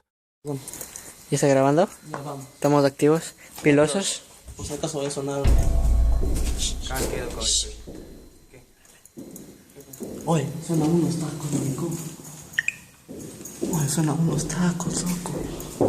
Aguanta, mira, mira. Aguanta. Que ya se detuvieron. Pero que escuchaste. Sí, chucha. ¿Escuchaste? No son los tacos de ese día del baño. Aguanta, aguanta. No sé. A la cocina. Hijo de puta. Mira, marico. Parece que hay agua arriba. Mira los tacos otra vez. Sí, espera. No, que chucha, vamos a ver. Déjame llevar una piedra por si le hago un piedrazo, loco. Oye, pero ¿y si es una verga, güey? Ah. Bueno, si es un fantasma, no una verga, ¿cómo es eso? No, no se va a botar la escalera abajo. ¿Qué chucha es eso, güey? Suena como que boté también una cosa. Sí, güey. Andy. Ven. Ven, güey, ven. Pero, por si acaso es algo malo, loco. Aguanta eso. Sí, es bautizado, güey. Sí, creo. Quiere traer la marrana, loco.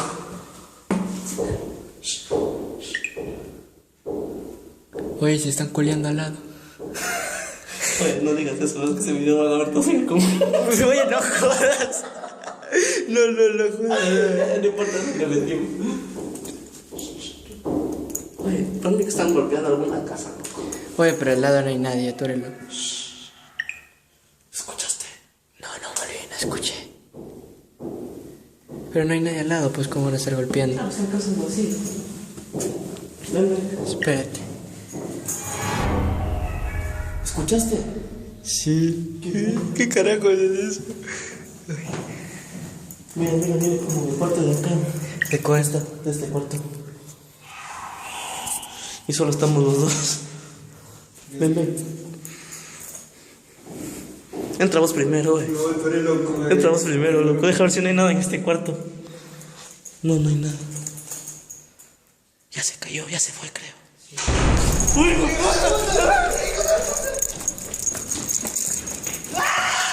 ¡Oye, cállate! No grites. Oye, mira, la puerta está abierta. Escuchamos que cerró una puerta, ¿te acuerdas? Deja ver si cerraron la puerta de acá atrás.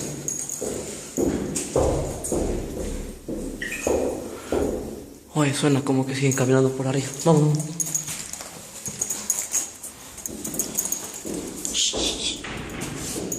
¿Qué lejos? Oye, si nos sonaron el Mario.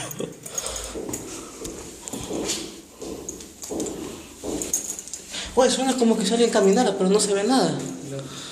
Está todo. Oye, mira, mira. Esa puerta, mira, mira, mira, mira.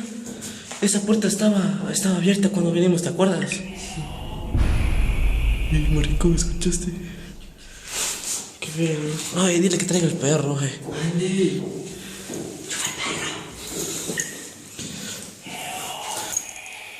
Oye, viene de ahí, loco, y si alguien está ahí.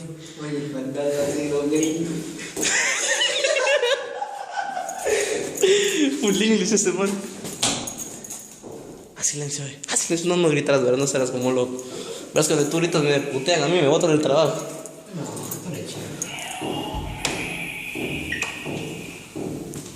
Oye, ¿quién golpea, oye? Oye, no hay nadie. No hay nadie, marico. No hay nadie.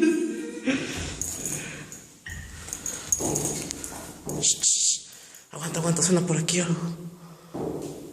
Oye. Ven, ven, ven, ven, ven, ven.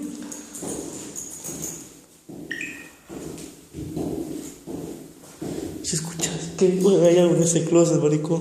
Sí, aquí. Yo no voy a abrir el closet. Supongo que me sale alguna pendejada. From somewhere above them, clear footsteps echoed down the stairwell, heavy enough that all three froze and went silent. Then came a sound that didn't make sense, like a rush of wind, but distorted, almost shaped, as if it was being pushed through the building by something alive. More footsteps followed upstairs, pacing back and forth. One of the group tried to stay calm and slowly started climbing the stairs, the others close behind, their flashlights shaking. When they reached the top floor, the footsteps didn't stop. They moved deeper into the darkness ahead of them. As they stepped fully onto the floor, a burst of unsettling, almost demonic laughter rang out, sharp and close enough to make them recoil. A door somewhere nearby suddenly slammed shut, and panic took over as they sprinted out of the building, gasping for air. After a few minutes, they worked up the courage to go back inside, convinced adrenaline had gotten the better of them. But the moment they re-entered, the footsteps started again, just as loud as before. They climbed the stairs one more time, filming everything, but there was still nothing visible. Then a strange voice-like sound echoed through the hall, almost forming the words, "Help me." Seconds later, a door ahead of them slowly creaked open by itself, stopping just a few inches wide. That was enough. Whatever was in that building clearly didn't want them there, and it made sure they knew it. The following video was recorded by a man who works at a warehouse, a place he knows better than almost anyone else. He's familiar with every hallway, every switch, every sound the building makes when it's settling at night, which is exactly why what started happening didn't sit right with him. One day after finishing his shift, he returned briefly to the warehouse to check something he thought he'd forgotten. Then this happened. Watch.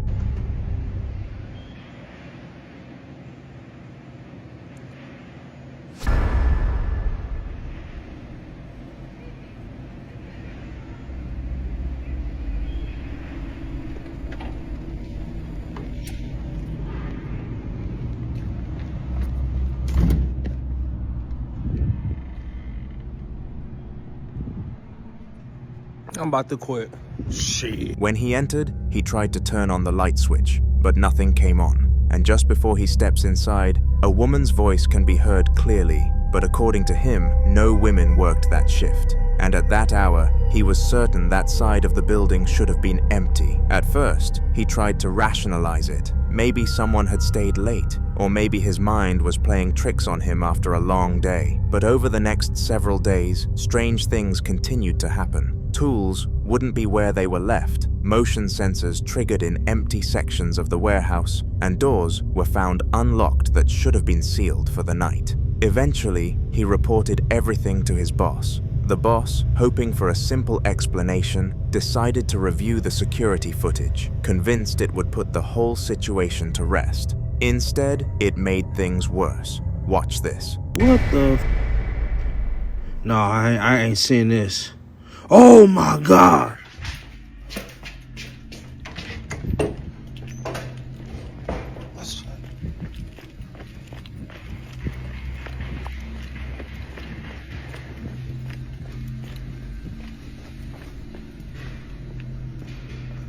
What the fuck? Y'all, this shit is wild. It happened right in here.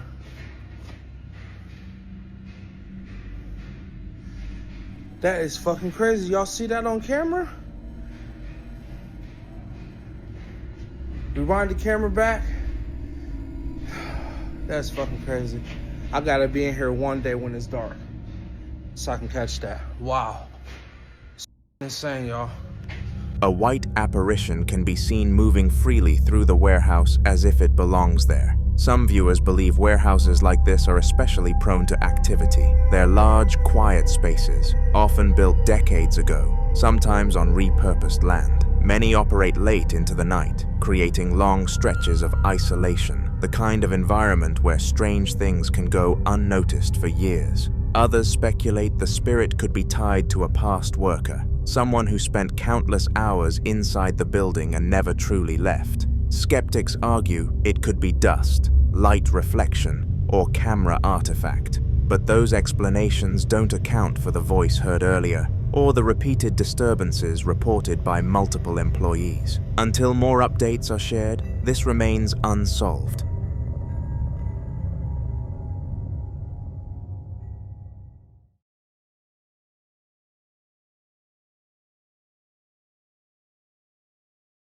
In this next clip, a family opens up about a series of unsettling events that began shortly after they brought a Ouija board into their home. At first, it seemed like a fun game to play, but not long after, things around the house started to feel off. Strange sounds at night, objects not being where they were left, and a lingering sense that someone was watching. When they shared their experiences with friends and family, most people brushed it off. They were told they were overreacting, imagining things, or simply letting fear get the best of them. So instead of arguing, they decided to show proof. This is the video they shared. Watch.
At first, people focused on the Ouija board itself, the way it suddenly fell without an obvious explanation. But what truly disturbed viewers wasn't the board hitting the floor, it was what happened after. Later in the video, their son can be seen having access to the Ouija board, playing with it, and this made a lot of people deeply uncomfortable. In paranormal belief systems, Ouija boards are often described as portals or communication tools, not toys. Many believe they don't just invite one presence, but anything willing to respond, and children, in particular, are thought to be more vulnerable, more open, less guarded, and more easily targeted. That combination alone was enough to alarm viewers. Not long after, the activity in the house continued to escalate, so they decided to leave the camera recording, and what it captured raised even more concern. Watch.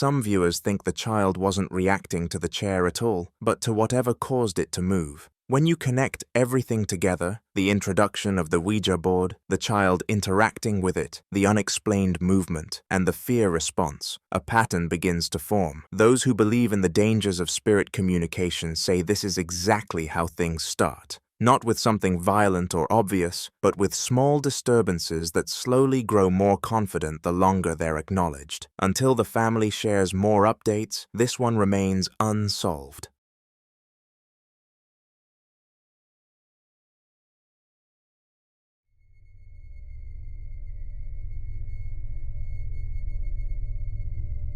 Now, in this next clip, another family reached a point where they could no longer explain what was happening inside their home. Whispers when only one person was home, objects shifting when no one was near them, and that unmistakable feeling that someone else was in the room, even when everyone was accounted for. Eventually, they installed cameras, hoping for answers.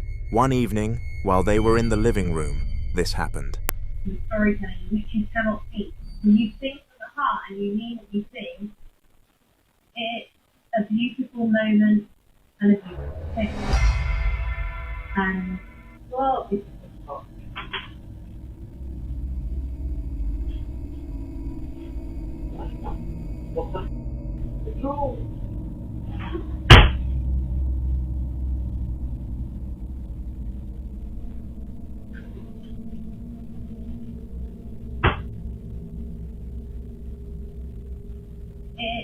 It's a beautiful moment and a beautiful thing. And This time, it was a drawer sliding open on its own. Other nights, it's unexplained knocking, heavy footsteps moving through the house, and often, it's their cat reacting violently, freezing, bolting down hallways, or staring into empty spaces as if something is moving just out of sight. They've walked room to room for minutes at a time, trying to find a logical cause, and coming up empty every time. On time, the husband was working from home. Then this happened. See, it's still happening. Honestly, this is all the time. Whoa, Jesus. The cat scared the shit out of me.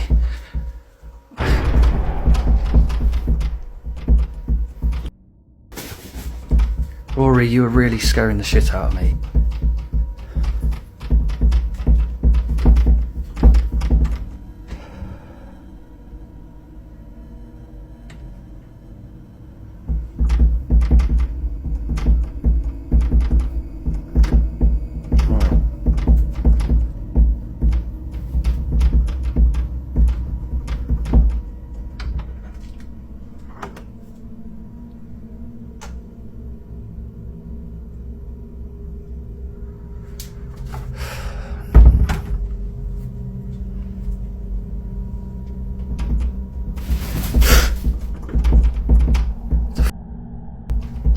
I know Rory didn't do that.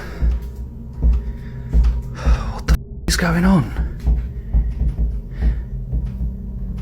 What the f happened, Rory?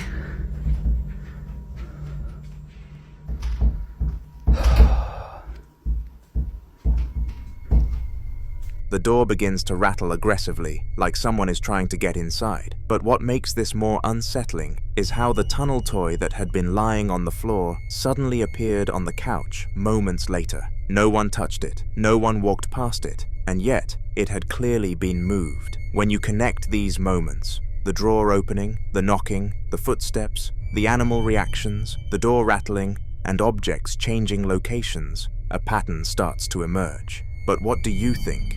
Is this just an old house playing tricks on its owners? Or is there something else sharing the space with them? I'll leave you to be the judge on this one.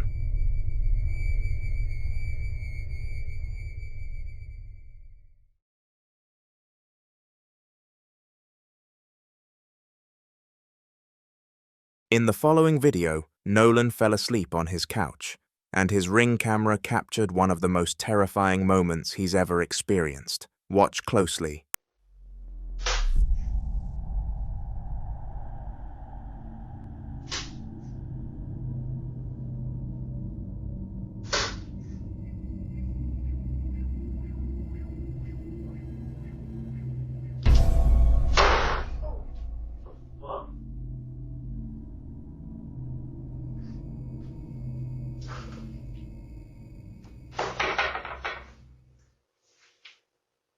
After the footage surfaced, many viewers began connecting this moment to Nolan going to sleep with several candles around the room.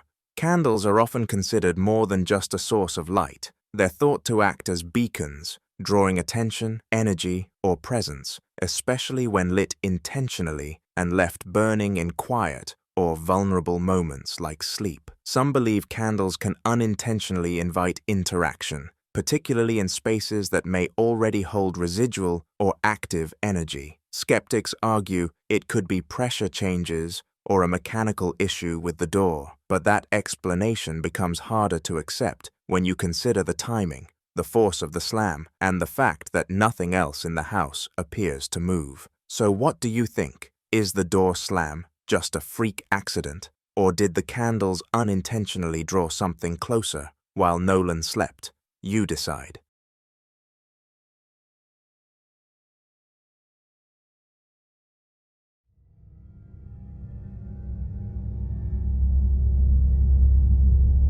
Now this next clip is about Smith, the kind of guy who always looks for a logical explanation first. He's the "there has to be a reason for this" type. Drafts, old wiring, loose pipes. Smith believes everything can be explained if you look hard enough. But when the activity started in his house, even his rational mindset began to crack. It didn't start with flickering lights or doors slamming shut. It started with knocking coming from his basement at odd hours, late at night, sometimes early in the morning. He tore that basement apart looking for an explanation. Pipes? Nothing. Rodents? No signs. Structural issues? Everything checked out. One morning, while he was in the living room, this happened.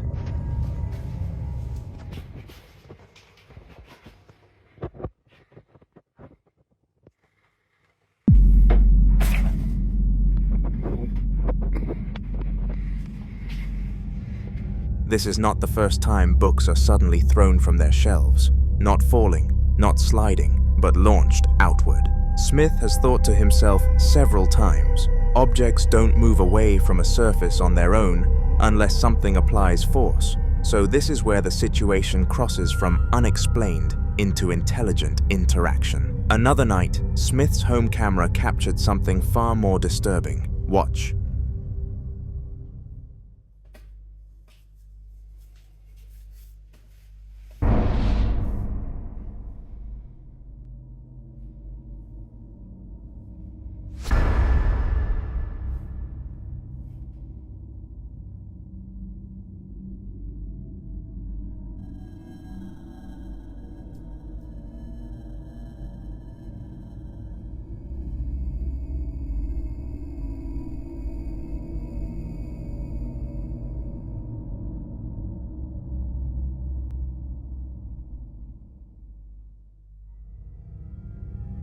A shadowy figure can be seen moving through the kitchen area. It doesn't look like a trick of the light or passing headlights. The shape has form, movement, and direction, like something walking through a space it knows well.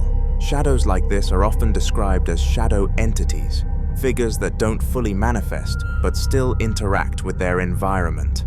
Taken together, the knocking that stops when he approaches, the books being thrown, and the shadow figure moving through the house, many believe Smith isn't dealing with random activity. Some speculate it could be a territorial entity attached to the house, using the basement as its focal point. Others think Smith himself may be the trigger, his constant investigation and skepticism unintentionally challenging whatever is there. And in paranormal lore, entities don't always respond kindly to being dismissed or tested. So what is Smith dealing with? A residual haunting doesn't fit. There's too much interaction. A simple explanation falls apart under scrutiny. So if this is something intelligent, then the real question is, why is it starting to make itself known now? Clowns have always been creepy, even when they are not doing anything at all. And this CCTV clip does absolutely nothing to help their case. The camera was set up facing a clown mannequin sitting upright on a sofa, its painted smile frozen and eyes staring forward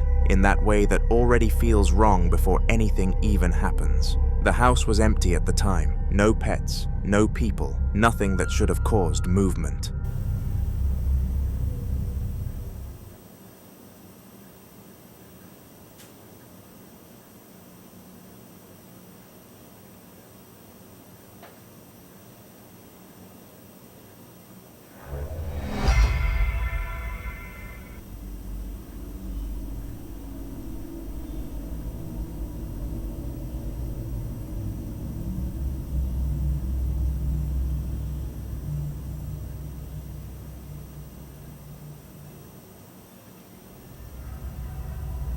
For a while, the footage shows nothing but stillness until the mannequin's right arm slowly begins to slide off the armrest. It does not drop or flop the way gravity would make it. Instead, it moves sideways in a controlled, steady motion, lowering until it comes to rest against the side of the clown's body. What makes it even more unsettling is where it stops. The hand ends up positioned right next to the clown's hat, almost like it was deliberately reaching for it. No vibrations, no one-off camera, no visible reason for the movement at all. After the arm settles, nothing else moves for the rest of the recording, leaving the mannequin frozen once again, just in a slightly different pose than before. The owner later said they noticed the arm had changed position when reviewing the footage, and immediately removed the mannequin from the house, because apparently there are limits to what people are willing to coexist with, and a clown adjusting itself when no one is around is one of them.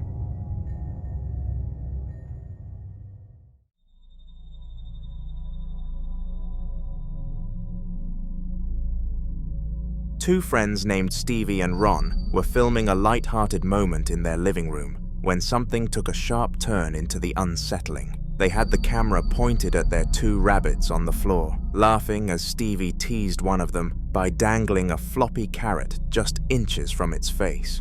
The mood was relaxed and wholesome, the kind of clip you'd expect to end with nothing more than a rabbit chewing contentedly.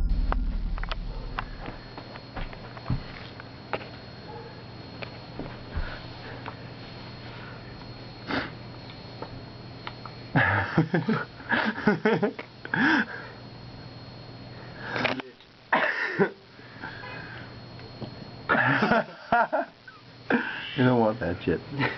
Do you hear something outside? Yeah, where's it coming from?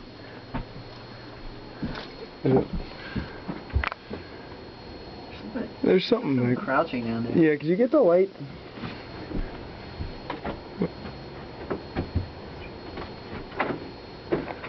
Yeah. What is back there?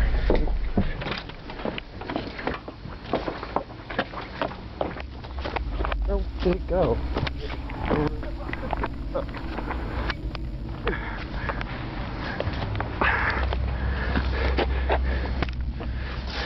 Did you see where it went? What? I don't know. I thought it ran down the alley. Did you see which way?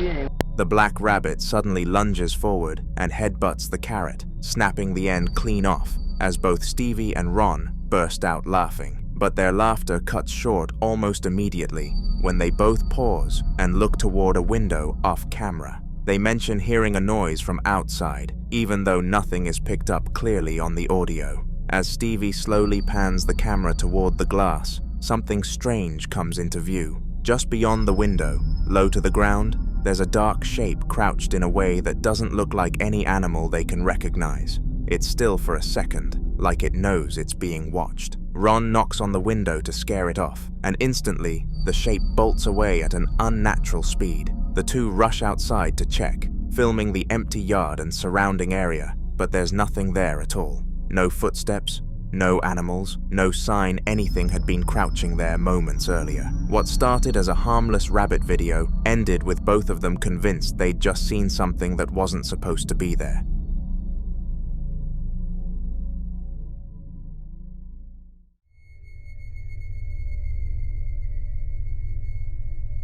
Lean is standing just a few feet away from a door that won't stop being knocked on, the sound coming fast and aggressive like something on the other side is desperate to get in.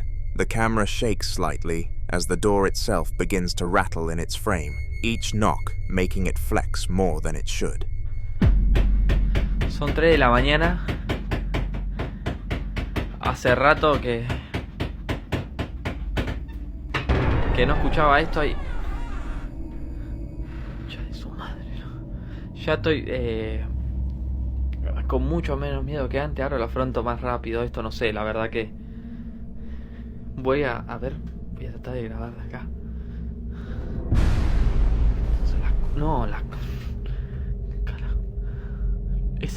Miren lo alto que es. No lo puedo creer. No, hijo de puta.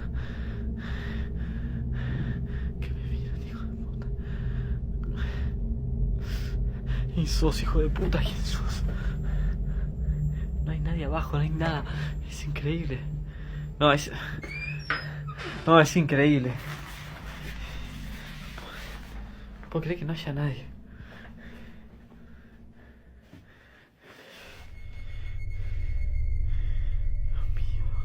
After a few tense seconds, the door suddenly cracks open on its own. Lean steps to the side, angling the camera so it now captures the bathroom behind it. That's when something even more disturbing appears. Above the shower curtain, a dark, head-shaped shadow starts moving back and forth, clearly visible against the lighter wall. Lean lowers the camera deliberately to show the floor beneath the curtain, proving there are no legs, no feet, nothing standing there. The shadow keeps shifting anyway. Fighting panic, he reaches forward and yanks the curtain back. The shower is completely empty. No one inside. No place for anything to hide. The knocking has stopped. The shadow is gone, and the bathroom is silent. Whatever was at that door moments earlier vanished the second he confronted it.